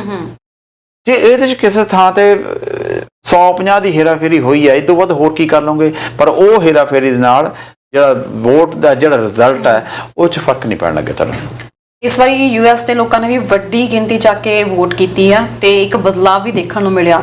ਇਹਦੇ ਬਾਵਜੂਦ ਜੇ ਟਰੰਪ ਸਾਹਿਬ ਇਸ ਵਕਤ ਕੋਈ ਕਾਨੂੰਨੀ ਦਾਅਪੇਚ ਖੇਡਦੇ ਨੇ ਤਾਂ ਤੁਹਾਨੂੰ ਲੱਗਦਾ ਜਿਵੇਂ ਹਮੇਸ਼ਾ ਦੀ ਤਰ੍ਹਾਂ 20 ਜਨਵਰੀ ਨੂੰ ਮੇਰੇ ਖਿਆਲ 'ਚ ਨਵਾਂ ਰਾਸ਼ਟਰਪਤੀ ਜਿਹੜਾ ਸਹੁੰ ਚੁੱਕਦਾ ਯੂਐਸ ਦੇ ਵਿੱਚ, ਫਿਰ 20 ਜਨਵਰੀ ਨੂੰ ਸਹੁੰ ਚੁੱਕੀ ਜਾਏਗੀ ਜਾਂ ਇਹਦੇ ਵਿੱਚ ਕੋਈ ਅੜਿੱਕਾ ਆ ਸਕਦਾ? 20 ਤਰੀਕ ਨੂੰ ਰਿਗਾਰਡਲੈਸ ਸਹੁੰ ਚੁੱਕੀ ਜਾਵੇਗੀ ਜੀ। ਜਦੋਂ 14 ਤਾਰੀਖ ਨੂੰ ਮੇਰੇ 14 ਦਸੰਬਰ ਨੂੰ ਜਿਹੜਾ ਇਲੈਕਟੋਰਲ ਕਾਲਜ ਆ ਉਹਨੇ ਮਿਲਣਾ ਜੀ। ਜਦੋਂ ਉਹਨੇ ਇਲੈਕਟ ਕਰਤਾ, ਸਭ ਕੁਝ ਕਰਤਾ, ਤਾਂ ਜਿਹੜੇ ਨੂੰ ਵੀ ਉਸ ਵੇਲੇ ਨੋਮੀਨੇਟ ਕੀਤਾ, ਇਲੈਕਟ ਕੀਤਾ ਗਿਆ, ਉਹ ਸਹੁੰ ਚੱਕੇਗਾ। ਵਾਈਟ ਹਾਊਸ ਖਾਲੀ ਹੁੰਦਾ ਨਹੀਂ ਹੁੰਦਾ, ਇਹ 'ਚ ਕੋਈ ਕੁਝ ਨਹੀਂ ਕਰ ਸਕਦਾ ਜੀ। ਟਰੰਪ ਸਾਹਿਬ has to leave the White House. Trump ਸਾਹਿਬ ਨੂੰ ਤਾਂ ਉਦੋਂ ਵੱਡਾ ਹੋਰ ਫਿਕਰ ਸਤਾ ਰਿਹਾ। ਜਿਹੜੇ ਲੀਗਲ ਕੇਸਿਸ ਇਹਨਾਂ ਦੇ ਢੇਰ ਲੱਗਿਆ ਪਿਆ, ਉਹ ਉਡੀਕ ਰਹੇ ਆ। ਜਿਹੜੇ ਲੀਗਲ ਫੈਡਰਲ ਕੇਸਿਸ ਤਾਂ ਗੱਲ ਛੱਡੋ, ਪਰ ਜਿਹੜੇ ਛੋਟੀਆਂ ਕੋਰਟਾਂ ਜਿਹੜੇ ਕੇਸ ਚੱਲ ਰਹੇ ਨੇ ਉਹ ਬੜੇ ਵੱਡੇ ਕੇਸ ਚੱਲ ਰਹੇ ਨੇ। ਸੋ ਤੁਸੀਂ ਪਹਿਲਾਂ ਜਿਹੜੀ ਗੱਲ ਕੀਤੀ ਸੀ ਵਾਈਟ ਹਾਊਸ ਛੱਡਣਾ ਪਏਗਾ ਜੀ ਜੇ ਉਹ ਇਲੈਕਟ ਨਹੀਂ ਹੁੰਦੇ ਆ ਜੀ। ਬਿਲਕੁਲ। ਤੇ ਸਰ ਇਸ ਤੋਂ ਬਾਅਦ ਥੋੜਾ ਜਿਹਾ ਯੂਕੇ ਵੱਲ ਦਾ ਵੀ ਅਸੀਂ ਰੁਖ ਕਰ ਲਈਏ। ਯੂਕੇ ਦੇ ਵਿੱਚ ਸੁਣਨ ਨੂੰ ਆ ਰਿਹਾ ਕਿ ਸਰ ਜਨਗਣਨਾ ਨੂੰ ਲੈ ਕੇ ਸਿੱਖਾਂ ਦੇ ਵੱਲੋਂ ਇੱਕ ਪਟੀਸ਼ਨ ਪਾਈ ਗਈ ਸੀ ਜਿਹੜੀ ਕਿ ਲੰਡਨ ਦੀ ਹਾਈ ਕੋਰਟ ਵੱਲੋਂ ਠੁਕਰਾ ਦਿੱਤੀ ਗਈ ਹੈ। ਇਹ ਸੀਗੀ ਜੀ ਜਿਹੜੀ 2021 ਦੇ ਵਿੱਚ ਲੰਡਨ ਦੇ ਵਿੱਚ ਯੂਕੇ ਦੇ ਵਿੱਚ ਜਨਗਣਨਾ ਹੋਣੀ, ਉਹਦੇ ਵਿੱਚ ਸਿੱਖਾਂ ਨੂੰ ਇੱਕ ਵੱਖਰਾ ਕਾਲਮ ਦਿੱਤਾ ਜਾਵੇ ਕਿ ਸਿੱਖ ਆਪਣੇ ਆਪ ਨੂੰ ਰਿਪਰੈਜ਼ੈਂਟ ਕਰ ਸਕਣ। ਪਰ ਉਹਦੇ ਵਿੱਚ ਸਰ ਜੋ ਕਾਨੂੰਨੀ ਤੌਰ ਦੇ ਉੱਤੇ ਗੱਲ ਆਖੀ ਗਈ ਆ ਉਹ ਇਹ ਆਖੀ ਗਈ ਆ ਕਿ ਉੱਥੇ ਇੰਡੀਅਨ ਤੇ ਸਿੱਖ ਜੇ ਦੋ ਕਾਲਮ ਅਸੀਂ ਦਿੱਤੇ ਜਾਂਦੇ ਆ ਤਾਂ ਉਹਦੇ ਵਿੱਚ ਕਨਫਿਊਜ਼ ਹੋਣਗੇ ਲੋਕ। ਕੁਝ ਲੋਕ ਦੋਵਾਂ ਹੀ ਕਾਲਮਸ ਨੂੰ ਟਿਕ ਕਰ ਦੇਣਗੇ, ਕੁਝ ਲੋਕ ਇੱਕ ਕਾਲਮ ਨੂੰ ਟਿਕ ਕਰਨਗੇ, ਜਿਹਦੇ ਨਾਲ ਜਨਗਣਨਾ ਦੇ ਮਾਮਲੇ ਦੇ ਵਿੱਚ ਫਿਰ ਉਹਨਾਂ ਨੂੰ ਪ੍ਰੋਬਲਮ ਫੇਸ ਕਰਨੀ ਪਏਗੀ। ਸੋ ਉਹਨਾਂ ਨੇ ਇਹ ਮਨਾ ਹੀ ਕਰ ਦਿੱਤਾ ਆ। ਹਾਂ ਤਰਨ, ਇਹ ਉਹਨਾਂ ਨੇ ਰਿਜੈਕਟ ਕਰਤੀ ਇਹ ਗੱਲ। ਹੁਣ ਸੌਰੀ ਆਈ ਇੰਟਰਪਟ ਯੂ। ਉਹਦੇ 'ਚ ਜੇ ਆਪਾਂ ਹੋਰ ਐਂਗਲਸ ਤੋਂ ਗੱਲ ਦੇਖੀਏ, ਬਾਕੀ ਜੇ ਧਰਮਾਂ ਵਾਲੇ ਵੀ ਗਿਣਤੀ ਕਰਾਉਣੀ ਚਾਹਣ ਵੀ ਉਹਨਾਂ ਨੂੰ ਐਡ ਕੀਤਾ ਹੋ ਸਕਦਾ ਹੋਵੇ, ਮੈਨੂੰ ਇਸ ਗੱਲ ਦਾ ਪਤਾ ਨਹੀਂ ਹੈ, ਬਟ ਆਈ ਡਾਊਟ ਇਟ। ਫਿਰ ਧਰਮ ਦੇ ਵਿੱਚ ਵੀ ਹੁਣ ਧਰਮ ਕਿੰਨੇ ਨੇ ਪਹਿਲਾਂ ਸੋਚਣ ਵਾਲੀ ਗੱਲ ਇਹ ਹੈ। ਗਿਣਤੀ ਕਿਹਦੀ ਕੀਤੀ ਜਾਏਗੀ? ਕ੍ਰਿਸਚੀਅਨਿਟੀ ਹੈ, ਮੁਸਲਿਮਸ ਨੇ, ਹਿੰਦੂਸ ਨੇ, ਸਿੱਖਸ ਨੇ। ਫਿਰ ਹੋਰ ਇਹਨਾਂ ਦੇ ਅੱਗੇ ਜਿਹੜੀਆਂ ਬ੍ਰਾਂਚਿਸ ਨੇ ਸੈਕਟਸ ਨੇ ਉਹ ਫਿਰ ਕਿਤੇ ਉਹਨਾਂ ਦੀ ਵੀ ਕੀਤੀ ਜਾਇਆ ਕਰੇਗੀ। ਸੋ ਉਹਨਾਂ ਨੇ ਇੰਡੀਅਨ ਓਰੀਜਨ ਰੱਖਿਆ ਮੇਰੇ ਖਿਆਲ, ਇੰਡੀਅਨ ਓਰੀਜਨ ਦੇ ਵਿੱਚ, ਹਾਂ ਇੰਡੀਅਨ ਓਰੀਜਨ ਦੇ ਵਿੱਚ ਮੇਰੇ ਖਿਆਲ ਸਾਰੇ ਦੇ ਸਾਰੇ ਆਉਣਗੇ। ਤੇ ਫਿਰ ਜੇ ਕਿਤੇ ਇੱਕ ਧਰਮ ਵੱਖਰਾ ਰੱਖਿਆ ਜਾਂਦਾ ਤਾਂ ਉਹ ਧਰਮ ਵਾਲਾ ਉਹ ਧਰਮਦਾਨ ਰੱਖੇਗਾ ਜਾਂ ਇੰਡੀਅਨ ਓਰੀਜਨ ਲਿਖੇਗਾ ਜਾਂ ਦੋਨਾਂ ਦੇ ਵਿੱਚ ਲਿਖੇਗਾ। ਜੇ ਦੋਨਾਂ ਦੇ ਵਿੱਚ ਆਉਂਦਾ ਜਾਂ ਇੱਕ 'ਚ ਆਉਂਦਾ ਤਾਂ ਫਿਰ ਉਹ ਗਿਣਤੀ 'ਚ ਗਲਤ ਮਲਤ ਹੋ ਜਾਏਗਾ। ਜਿਹੜੀ ਹੈਗੀ ਸੈਂਸਸ ਹੈ ਉਹਦਾ ਸਹੀ ਰਿਜ਼ਲਟਸ ਨਹੀਂ ਆਉਣਗੇ। ਸੋ ਕੋਰਟ ਦਾ ਆਰਡਰ ਹੈ ਜੀ, ਕੋਰਟ ਨੇ ਇਹ ਗੱਲ ਕਹੀ ਵੀ ਤੁਹਾਨੂੰ ਅਸੀਂ ਨਹੀਂ ਸ਼ਾਮਲ ਕਰ ਸਕਦੇ। ਬਟ ਸਿੱਖ ਫੈਡਰੇਸ਼ਨ ਯੂਕੇ ਵਾਲਿਆਂ ਦਾ ਇਹੀ ਕਹਿਣਾ ਸੀ ਕਿ ਇਹਦਾ ਮਕਸਦ, ਇਹ ਪਟੀਸ਼ਨ ਪਾਉਣ ਦਾ ਮਕਸਦ ਇਹ ਸੀਗਾ ਕਿ ਕੱਲ ਨੂੰ ਸਰਕਾਰ ਜੇਕਰ ਕੋਈ ਵੀ ਅਜਿਹਾ ਫੈਸਲਾ ਸੁਣਾਉਂਦੀ ਹੈ ਜਾਂ ਅਜਿਹਾ ਕਾਨੂੰਨ ਕੋਈ ਲੈ ਕੇ ਆਉਂਦੀ ਆ ਤਾਂ ਐਟਲੀਸਟ ਇਹ ਪਤਾ ਹੋਣਾ ਚਾਹੀਦਾ ਹੈ ਕਿ ਯੂਕੇ ਦੇ ਵਿੱਚ ਕਿੰਨੇ ਕੁ ਸਿੱਖ ਰਹਿੰਦੇ ਨੇ ਤੇ ਉਸ ਫੈਸਲੇ ਦੇ ਨਾਲ ਕਿੰਨੀ ਕੁ ਗਿਣਤੀ ਵਿੱਚ ਜਿਹੜਾ ਹੈ ਭਾਈਚਾਰਾ ਪ੍ਰਭਾਵਿਤ ਹੋ ਸਕਦਾ ਆ। This is a very good thing ਤੁਹਾਡੀ। ਪਰ ਤੁਹਾਨੂੰ ਇੱਕ ਗੱਲ ਦੱਸਾਂ, ਜਿਹੜੇ ਸੈਂਸਸ ਤੋਂ ਬਿਨਾਂ ਵੀ ਜਿਹੜੀ ਸਰਕਾਰ ਹੈ ਤੇ ਆਪੋਜੀਸ਼ਨ ਹੈ, ਜਿਹੜੇ ਪੋਲੀਟੀਸ਼ੀਅਨ ਹੈ, ਦੇ ਨੋ ਐਗਜ਼ੈਕਟ ਨੰਬਰਸ ਕਿੱਥੇ ਕਿੰਨੇ ਕਿਹੜੀ ਕੌਮ ਦੇ ਨੇ। ਆਪਣੀ ਇੱਥੇ ਵੀ ਸਭ ਨੂੰ ਜਿੰਨੇ ਪੋਲੀਟਿਕਸ ਦੇ ਵਿੱਚ ਹੈ, ਜਿਹੜੇ ਪੋਲੀਟਿਕਸ ਨਹੀਂ ਵੀ ਹੈਗੇ, ਜਿਹੜੇ ਇੰਟਰਸਟ ਰੱਖਦੇ ਨੇ ਪੋਲੀਟਿਕਸ 'ਚ, ਉਹਨਾਂ ਨੂੰ ਪਤਾ ਵੀ ਕਿੱਥੇ ਕਿਹੜੀ ਐਥਨਿਕ ਕਮਿਊਨਿਟੀ ਵੱਧ ਹੈਗੀ ਆ, ਕਿੱਥੇ ਘੱਟ ਹੈਗੀ ਆ, ਤੇ ਟਾਰਗੇਟ ਕਿਹਨੂੰ ਕਰਨਾ, ਉੱਥੇ ਕੈਂਡੀਡੇਟ ਕਿਹਨੂੰ ਬਣਾਉਣਾ ਹੈਗਾ। ਇਹ ਸਾਰੀਆਂ ਗਿਣਤੀਆਂ ਮਿਣਤੀਆਂ ਹੁੰਦੀਆਂ ਨੇ। ਹਾਂ ਸਰਕਾਰੀ ਨਹੀਂ ਹੈਗੀਆਂ, ਦੈਟਸ ਅ ਡਿਫਰੈਂਟ ਸਟੋਰੀ। ਬਿਲਕੁਲ। ਤੇ ਉਧਰ ਇੱਕ ਖਬਰ ਹੋਰ ਜਿਹੜੀ ਸਾਹਮਣੇ ਆ ਰਹੀ ਹੈ, ਸਾਰਾਗੜੀ ਦੀ ਲੜਾਈ ਦੇ ਵਿੱਚ ਜਿਹੜੇ 21 ਬਹਾਦਰ ਸਿੱਖ ਯੋਧੇ ਸੀ ਉਹਨਾਂ ਨੂੰ ਯੂਕੇ ਦੀ ਸਰਕਾਰ ਸਨਮਾਨਿਤ ਕਰਨ ਲੱਗੀ ਆ ਇੱਕ ਆਪਣੇ ਵੱਖਰੇ ਅੰਦਾਜ਼ ਦੇ ਵਿੱਚ। ਤਰਨ ਇਹ ਬਹੁਤ ਵਧੀਆ ਗੱਲ ਕੀਤੀ ਗਈ ਹੈ ਜਿਹੜੀ ਤੁਸੀਂ ਦੇਖੋ, ਇਹ ਸਾਰਾਗੜੀ ਦੀ ਜਿਹੜੀ ਆਪਾਂ ਅੱਗੇ ਵੀ ਗੱਲ ਕੀਤੀ ਹੈ, ਸਾਰਾਗੜੀ ਦੀ ਜਿਹੜੀ ਜੰਗ ਹੋਈ ਸੀ, ਇਹ ਇੱਕ ਅਨੋਖੇ ਢੰਗ ਦੀ ਜੰਗ ਹੈ। ਇਹ ਕੋਈ ਮੁਕਾਬਲਾ ਨਹੀਂ ਹੈ ਦੋਨਾਂ ਧਿਰਾਂ ਦਾ। ਔਰ ਜਿਹੜੇ ਜਿਨ੍ਹਾਂ ਨੇ ਲੜਾਈ ਕੀਤੀ ਆ, ਸਾਰਾਗੜੀ ਛੋਟੀ ਜੀ ਸੀਗੀ, ਉਹ ਸਾਰੀ ਰਾਤ ਲੜੇ ਨੇ, ਜਿੱਥੇ 21 ਜਵਾਨ ਸੀਗੇ ਸਿੱਖ। ਕਿਹਾ ਜਾਂਦਾ ਕਿ ਦੁਨੀਆ ਦੀਆਂ ਟੌਪ 5 ਜਿਹੜੀਆਂ ਖਤਰਨਾਕ ਲੜਾਈਆਂ ਹੋਈਆਂ ਨੇ ਉਹਨਾਂ ਦੇ ਵਿੱਚੋਂ ਇੱਕ ਸਾਰਾਗੜੀ ਦੀ ਲੜਾਈ ਹੈ। ਬਿਲਕੁਲ ਜੀ। ਇਹਨੂੰ ਇੰਡੀਆ ਤੋਂ ਬਿਨਾਂ ਹੋਰ ਬਹੁਤ ਕੰਟਰੀਜ਼ ਦੇ ਵਿੱਚ ਇਸ ਦੀ ਡੈਫੀਨੇਸ਼ਨ ਦਿੱਤੀਆਂ ਜਾਂਦੀਆਂ ਨੇ, ਇਹਦੇ ਰੈਫਰੈਂਸ ਦਿੱਤੇ ਜਾਂਦੇ ਨੇ, ਦੋ ਇੰਡੀਆ 'ਚ ਹੈ ਨੀਗਾ, ਪਤਾ ਨਹੀਂ ਕਿਉਂ ਨਹੀਂ ਹੈ, ਸੌਰੀ। ਇਸ ਤੇ ਸਤਿਕਾਰ ਵਾਸਤੇ, ਇਸ ਨੂੰ ਕਮੈਮੋਰੇਟ ਕਰਨ ਵਾਸਤੇ ਉੱਥੇ ਜਿਹੜੇ ਉਸ ਵੇਲੇ ਉਹਦੇ ਜਰਨੈਲ ਸੀ, ਹਰੀ ਸਿੰਘ ਸੀਗੇ ਜੀ, ਈਸ਼ਰ ਸਿੰਘ ਸੌਰੀ, ਆਮ ਸੌਰੀ, ਹਾਂਜੀ, ਉਹਨਾਂ ਦਾ ਬੁੱਤ ਬਣਾਇਆ ਜਾ ਰਿਹਾ ਜੀ, ਜਿਹੜੀ ਕਿ ਬਹੁਤ ਚੰਗੀ ਗੱਲ ਹੈ। ਇਸ ਗੱਲ ਨੂੰ ਅਖੀਰ ਰੈਕੋਗਨਾਈਜ਼ ਕਰਨਾ।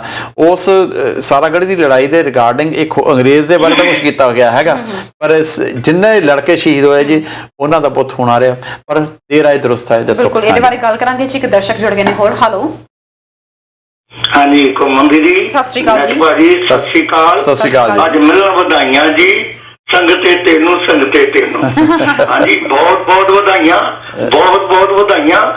ਇੰਨੀ ਖੁਸ਼ੀ ਹੋਈ ਹੈ ਨਾ, ਇੰਨੀ ਖੁਸ਼ੀ ਹੋਈ ਹੈ ਤੇ ਬਹੁਤ ਜ਼ਿਆਦਾ ਹੀ ਸਰ।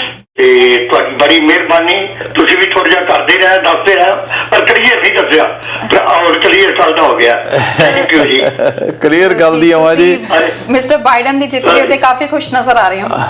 ਅਜੇ ਆਫੀਸ਼ੀਅਲ ਤੌਰ ਤੇ ਹਾਲਾਂਕਿ ਆਫੀਸ਼ੀਅਲ ਤੌਰ ਦੇ ਉੱਤੇ ਅਨਾਉਂਸਮੈਂਟ ਨਹੀਂ ਹੋਈ ਹੈ, ਤੁਸੀਂ ਜੀ ਬਾਈਡਨ ਦੀ ਨਹੀਂ, ਤੁਸੀਂ ਬਾਈਡਨ ਦੀ ਜਿੱਤ ਤੇ ਖੁਸ਼ ਹੋ ਜਾਂ ਟਰੰਪ ਦੇ ਹਾਰਨ ਤੇ ਖੁਸ਼ ਹੋ? ਨਾ ਹਾਰਨ ਤੇ ਖੁਸ਼ ਆ। ਜਿੱਤਣ ਤੇ ਖੁਸ਼ ਆਈ ਹੈ, ਜਿੱਤਣ ਤੇ ਖੁਸ਼ੀ ਆਈ ਹੈ ਜੀ। ਬਹੁਤ ਬਹੁਤ ਸ਼ੁਕਰੀਆ ਜੀ, ਬਹੁਤ ਬਹੁਤ ਸ਼ੁਕਰੀਆ ਜੀ ਵਿਚਾਰ ਸਾਂਝੇ ਕਰਨ ਤੇ ਲਈ। ਤਰਨ, ਇਹ ਵੀ ਬੜੀ ਵੱਡੀ ਗੱਲ ਹੈ ਕਿ ਤੁਸੀਂ ਕਈ ਤਾਂ ਇਸ ਗੱਲ ਤੇ ਖੁਸ਼ ਨੇ, ਕਹਿੰਦਾ ਕੋਈ ਵੀ ਬਣ ਜਾਂਦਾ ਜੀ, ਟਰੰਪ ਨਹੀਂ ਬਣਨਾ ਚਾਹੀਦਾ। So that's what happens. ਬਹੁਤ ਲੋਕਾਂ ਦੀ ਇਮੋਸ਼ਨਸ ਇਹ ਸੀਗੀਆਂ, ਕਿਉਂਕਿ mister Trump either you love him or hate him, there is nothing in between. ਉਹਨਾਂ ਨੇ ਆਪ ਹੀ ਇੰਨਾ ਪਾੜਾ ਵਧਾ ਦਿੱਤਾ ਸੀਗਾ ਜਿਹੜਾ ਉਹਨਾਂ ਦੇ ਹੱਕ 'ਚ ਗਿਆ। ਇੰਨੀ ਵੋਟ ਕਦੇ ਕਿਸੇ ਪ੍ਰੈਜ਼ੀਡੈਂਸੀ 'ਚ ਪਈ ਨਹੀਂ, ਔਰ ਹਾਰਨ ਵਾਲੇ ਨੂੰ ਵੀ ਨਹੀਂ ਇੰਨੀ ਪਈ ਜਿੰਨੀ ਇਹਨੂੰ ਪਈ ਹੈ। ਸਪੈਸ਼ਲੀ ਜਦੋਂ ਤੁਸੀਂ ਦੇਖੋ ਬਲੈਕ ਲਾਈਵਸ ਮੈਟਰ ਚੱਲ ਰਿਹਾ ਹੋਵੇ, ਕੋਵਿਡ ਦੇ ਕਰਕੇ ਇੰਨੀਆਂ ਮੌਤਾਂ ਹੋਈਆਂ, ਹੁਣ ਉਸ ਤੋਂ ਬਾਅਦ ਜਿਹੜਾ ਆ ਐਂਟੀ ਉਹਦੀ ਆਪਾਂ ਗੱਲ ਕਰੀਏ ਐਂਟੀ ਇਮੀਗ੍ਰੇਸ਼ਨ ਦੀ ਗੱਲ ਹੋਵੇ, ਇਸ ਦੇ ਬਾਵਜੂਦ ਜਿਹੜੀਆਂ ਇੰਨੀ ਵੱਡੀ ਗਿਣਤੀ ਦੇ ਵਿੱਚ ਜੇ ਉਹਨਾਂ ਨੂੰ ਵੋਟਸ ਪਈਆਂ ਨੇ, ਇਟ ਮੀਨਸ ਕਿ ਲੋਕੀ ਉੱਥੇ ਉਹਨਾਂ ਦੀਆਂ ਪਾਲਿਸੀਜ਼ ਨੂੰ ਪਸੰਦ ਕਰਦੇ ਸੀ। ਬਿਲਕੁਲ ਸਹੀ ਗੱਲ ਹੈ ਤਰਨ, ਕਿਉਂਕਿ 50% ਬਟ ਲੈਸ ਦੈਨ 50% ਵੋਟ ਪਈ ਹੈ, ਇੰਨੇ ਲੋਕ ਹਲੇ ਵੀ ਪਸੰਦ ਕਰਦੇ ਨੇ। ਔਰ ਉਹਨਾਂ ਦੀ ਜਿਹੜੀ ਡਿਵਾਈਡ ਵਾਲੀ ਗੱਲ ਸੀਗੀ, ਇਟ ਪੇਡ ਆਫ। ਥੋੜਾ ਜਿਹਾ ਫਰਕ ਰਹਿ ਗਿਆ, ਐਸੀ ਗੱਲਾਂ ਨਹੀਂ, ਤੇ 3 ਸੂਬਿਆਂ ਦੇ ਵਿੱਚ ਹੁਣ ਠੀਕ ਹੈ। ਪੈਂਸਿਲਵੇਨੀਆ 'ਚ ਬਹੁਤ ਫਰਕ ਪਿਆ ਹੈ, ਇੰਨਾ ਕੈਚ ਕਰਨਾ ਔਖਾ, ਜਾਰਜੀਆ ਵਿੱਚ ਕੈਚ ਕਰਨਾ ਔਖਾ, ਨਵਾਡਾ 'ਚ ਕੈਚ ਕਰਨਾ ਔਖਾ, ਜਿਹੜੀਆਂ ਇਹ ਰਹਿੰਦੀਆਂ ਨੇ ਕੱਲੀ ਨਾਰਥ ਕੈਰੋਲਾਈਨਾ ਹੈ ਜਿਹਦੇ 'ਚ ਇਹਨਾਂ ਦੀਆਂ ਵੱਧ ਹੈਗੀਆਂ ਨੇ, ਬਾਕੀ ਥਾਵਾਂ ਤੇ ਐਰੀਜ਼ੋਨਾ ਹੈਗਾ ਜੀ। ਪਰ ਜਿੰਨੀਆਂ ਲੋਕਾਂ ਨੇ ਇਸ ਵਕਤ ਦਿਲਚਸਪੀ ਲਈ ਆ US ਦੀਆਂ ਇਲੈਕਸ਼ਨਸ ਨਾਲ, ਉਮੀਦ ਕਰਦੇ ਆ ਕਿ ਆਪਣੇ ਮੁਲਕਾਂ ਦੀ ਇਲੈਕਸ਼ਨਸ 'ਚ ਵੀ ਓਨਾ ਹੀ ਇੰਟਰਸਟ ਲਿਆ ਜਾਵੇ ਤਾਂ ਕਿ ਆਪਣੇ ਵੀ ਮੁਲਕਾਂ ਦੇ ਲਈ ਅਸੀਂ ਕੁਝ ਸਹੀ ਅਤੇ ਕੁਝ ਵਧੀਆ ਸੋਚ ਸਾਡਾ ਸਕੀਏ। ਕੈਨੇਡੀਅਨਸ ਦਾ ਫਰਕ ਪਤਾ ਕੀ ਆ, ਅਸੀਂ ਆਪਦੀ ਇਲੈਕਸ਼ਨ 'ਚ ਇੰਟਰਸਟਡ ਨਹੀਂ ਹੈ, ਅਸੀਂ ਜਿੱਥੋਂ ਆਏ ਆ ਉੱਥੋਂ ਦੀਆਂ 'ਚ ਜ਼ਿਆਦਾ ਇੰਟਰਸਟਡ ਆ। ਜਿਹੜੇ UK ਸੌਰੀ ਠੀਕ ਹੈ, ਇਹ ਤਾਂ ਟਰੰਪ ਸਾਹਿਬ ਕਰਕੇ ਅਸੀਂ ਸੀਗੇ ਇੰਟਰਸਟਡ, ਅਦਰਵਾਈਜ਼ ਇੰਡੀਆ 'ਚ ਪੰਜਾਬ 'ਚ ਕੋਈ ਜਿਹੜੇ ਅਸੀਂ ਉੱਥੋਂ ਆਏ ਸਾਡੇ ਉੱਥੇ ਇੰਟਰਸਟ ਜ਼ਿਆਦਾ ਹੁੰਦੇ। ਇੱਥੇ ਸਾਨੂੰ ਇੱਕ ਤਾਂ ਚੁੱਪ ਚੁਪੀਤੀਆਂ ਜਿਹੀਆਂ ਇਲੈਕਸ਼ਨ ਹੋ ਜਾਂਦੀਆਂ, ਅਸੀਂ ਇਹ 'ਚ ਉਨੇ ਇੰਟਰਸਟ ਨਹੀਂ ਹੁੰਦੇ ਜਿੰਨੇ ਕਿ ਸਾਨੂੰ ਬਾਤ ਹੈ। ਬਟ ਜੋ ਹੋਇਆ ਜੀ ਲੋਕਾਂ ਦਾ ਫੈਸਲਾ, I guess mister Trump will finally ਹੋ ਸਕਦਾ ਐਕਸੈਪਟ ਨਾ ਕਰਨ, ਕੋਈ ਜ਼ਰੂਰੀ ਨਹੀਂ ਹੈ, ਨਹੀਂ ਐਕਸੈਪਟ ਕਰਨੀ ਮੈਂ ਨਹੀਂ ਕਰਨੀ, but he has to leave. ਬਿਲਕੁਲ ਜੀ। ਇਸ ਤੋਂ ਬਾਅਦ ਇੱਥੇ ਛੋਟੇ ਜਿਹੇ ਇੱਕ ਬ੍ਰੇਕ ਲਈ ਰੁਕ ਰਹੇ ਹਾਂ, ਬ੍ਰੇਕ ਤੋਂ ਬਾਅਦ ਅਸੀਂ ਵਾਪਸ ਆ ਰਹੇ ਹਾਂ ਤੇ ਵਾਪਸ ਆ ਕੇ ਹੋਰ ਬਾਕੀ ਦੀਆਂ ਅਸੀਂ ਜਿਹੜੀਆਂ ਖਬਰਾਂ ਨੇ ਉਹ ਵੀ ਡਿਸਕਸ ਕਰਾਂਗੇ। ਓਨਟਾਰੀਓ ਦੇ ਵਿੱਚ ਜਿਵੇਂ ਸਾਨੂੰ ਕਾਲ ਆਈ ਸੀ, ਇਸ ਵਕਤ ਕੀ ਰਿਸਟ੍ਰਿਕਸ਼ਨਸ ਨਵੀਆਂ ਲੱਗੀਆਂ ਨੇ, ਦੀਵਾਲੀ ਆਉਣ ਵਾਲੀ ਹੈ ਤੇ ਕਿਤੇ ਇਕੱਠ ਨਾ ਕਰ ਲਿਓ, ਪਾਰਟੀਆਂ ਨਾ ਸ਼ੁਰੂ ਹੋ ਜਾਣ, ਇਹਦੇ ਬਾਰੇ ਵੀ ਗੱਲਬਾਤ ਕਰਾਂਗੇ ਤੇ ਕਈ ਹੋਰ ਖਬਰਾਂ ਤੇ ਵੀ ਕਰਾਂਗੇ ਡਿਸਕਸ਼ਨ, ਪਰ ਇੱਕ ਛੋਟੇ ਜਿਹੇ ਬ੍ਰੇਕ ਤੋਂ ਬਾਅਦ।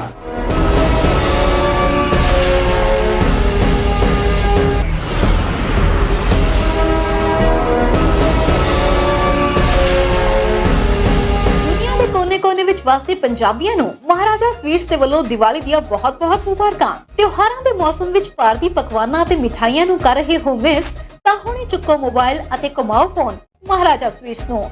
ਇੱਥੇ ਤੁਹਾਨੂੰ ਮਿਲਣਗੀਆਂ ਹਰ ਤਰ੍ਹਾਂ ਦੀਆਂ ਮਿਠਾਈਆਂ ਅਤੇ ਪਕਵਾਨ, ਉਹ ਵੀ ਭਾਰਤੀ ਸਵਾਦ ਅਨੁਸਾਰ। ਇੱਕ ਵਾਰ ਖਾਓਗੇ ਤਾਂ ਮਹਾਰਾਜਾ ਸਵੀਟਸ ਦਾ ਸਵਾਦ ਭੁਲਾ ਨਹੀਂ ਪਾਓਗੇ। ਸ਼ੁੱਧ ਅਤੇ ਤਾਜ਼ਾ ਮਿਠਾਈਆਂ ਅਤੇ ਪਕਵਾਨਾਂ ਲਈ ਅੱਜ ਹੀ ਪਹੁੰਚੋ ਮਹਾਰਾਜਾ ਸਵੀਟਸ। ਦੀਵਾਲੀ ਦੇ ਦਿਨਾਂ ਲਈ ਕਰਬਸਾਈਡ ਪਿਕਅਪ ਅਵੇਲੇਬਲ। ਕਰਬਸਾਈਡ ਪਿਕਅਪ ਲਈ ਫੋਨ ਨੰਬਰ ਨੋਟ ਕਰ ਲਵੋ 646-249-3046। Address Maharaja sweets, Jackson heights, New York. Phone 7185052680। Samosa sweet factory ਤੇ ਆਪਣਾ ਟੇਸਟ। ਕੀ ਤਿਉਹਾਰਾਂ ਦੇ ਮੌਸਮ ਵਿੱਚ ਸਤਾ ਰਹੀ ਹੈ ਪਿੰਡ ਦੀ ਯਾਦ ਤੇ ਨਾਲ ਹੀ ਮਿਸ ਕਰ ਰਹੇ ਹੋ ਉੱਥੋਂ ਦੀਆਂ ਮਠਿਆਈਆਂ ਤੇ ਸਵਾਦ? ਤਾਂ ਸਮੋਸਾ ਸਵੀਟ ਫੈਕਟਰੀ ਤੇ ਆਪਣਾ ਟੇਸਟ ਹਾਸਿਲ ਨੇ ਤੁਹਾਡੇ ਲਈ 200 ਤੋਂ ਵੀ ਵੱਧ ਤਰ੍ਹਾਂ ਦੀਆਂ ਮਠਿਆਈਆਂ ਦਾ ਦੀਵਾਲੀ ਦੇ ਮੌਕੇ ਤੇ 10 ਨਵੰਬਰ ਤੋਂ ਲੈ ਕੇ 14 ਨਵੰਬਰ ਤੱਕ ਲੱਗਣ ਜਾ ਰਿਹਾ ਹੈ ਬਹੁਤ ਹੀ ਵੱਡਾ ਮਠਿਆਈ ਮੇਲਾ। ਦੀਵਾਲੀ ਦੇ ਮੌਕੇ ਤੇ ਤੁਸੀਂ ਕੈਨੇਡਾ ਦੇ ਕਿਸੇ ਵੀ ਕੋਨੇ ਵਿੱਚ ਹੋ ਤਾਂ ਲੈ ਸਕਦੇ ਹੋ ਇਹਨਾਂ ਮਠਿਆਈਆਂ ਦਾ ਸਵਾਦ ਫਰੈਸ਼ਕੋ ਸਟੋਰਸ ਤੇ। ਜੀ ਹਾਂ, ਆਪਣੇ ਨਜ਼ਦੀਕੀ ਫਰੈਸ਼ਕੋ ਸਟੋਰ ਤੇ ਜਾਓ ਤੇ ਅੱਜ ਹੀ ਮੰਗੋ ਸਮੋਸਾ ਸਵੀਟ ਫੈਕਟਰੀ ਵੱਲੋਂ ਤਿਆਰ ਕੀਤੀਆਂ ਆਪਣਾ ਟੇਸਟ ਦੀਆਂ ਮਠਿਆਈਆਂ। ਸਾਰੀਆਂ ਮਠਿਆਈਆਂ ਬਣਾਉਣ ਤੇ ਪੈਕ ਕਰਨ ਸਮੇਂ ਤੁਹਾਡੀ ਸਿਹਤ ਅਤੇ ਸਵਾਦ ਦਾ ਰੱਖਿਆ ਗਿਆ ਹੈ ਖਾਸ ਖਿਆਲ। ਇਸ ਤੋਂ ਇਲਾਵਾ ਟੋਰਾਂਟੋ ਵਿੱਚ ਦੀਵਾਲੀ ਤੇ 10 ਨਵੰਬਰ ਤੋਂ 14 ਨਵੰਬਰ ਤੱਕ ਸਵੇਰੇ 8 ਵਜੇ ਤੋਂ ਸ਼ਾਮ 8 ਵਜੇ ਤੱਕ ਲੱਗਣ ਜਾ ਰਿਹਾ ਹੈ ਬਹੁਤ ਹੀ ਵੱਡਾ ਇਨਡੋਰ ਮਠਿਆਈ ਮੇਲਾ ਐਲੀਟ ਬੈਂਕੁਏਟ ਹਾਲ 1850 ਐਲਬੀਅਨ ਰੋਡ, ਰੈਕਸਟੇਲ, ਟੋਰਾਂਟੋ ਵਿਖੇ, ਜਿੱਥੇ ਮਿਲਣਗੀਆਂ 200 ਤੋਂ ਵੀ ਵੱਧ ਤਰ੍ਹਾਂ ਦੀਆਂ ਮਠਿਆਈਆਂ, ਉਹ ਵੀ ਬਹੁਤ ਹੀ ਵਾਜਿਬ ਕੀਮਤਾਂ ਤੇ। ਇਸ ਵਾਰ ਤੁਹਾਨੂੰ ਮਿਲੇਗੀ ਮਠਿਆਈਆਂ ਦੀ ਪ੍ਰੀ ਪੈਕਿੰਗ। ਇਹੀ ਨਹੀਂ, ਇੱਕ ਹੀ ਛੱਤ ਹੇਠ ਮਿਲਣਗੇ ਡਰਾਈ ਫਰੂਟਸ ਦੇ ਡੱਬੇ, ਆਤਿਸ਼ਬਾਜ਼ੀਆਂ ਅਤੇ ਪਟਾਕੇ ਵੀ।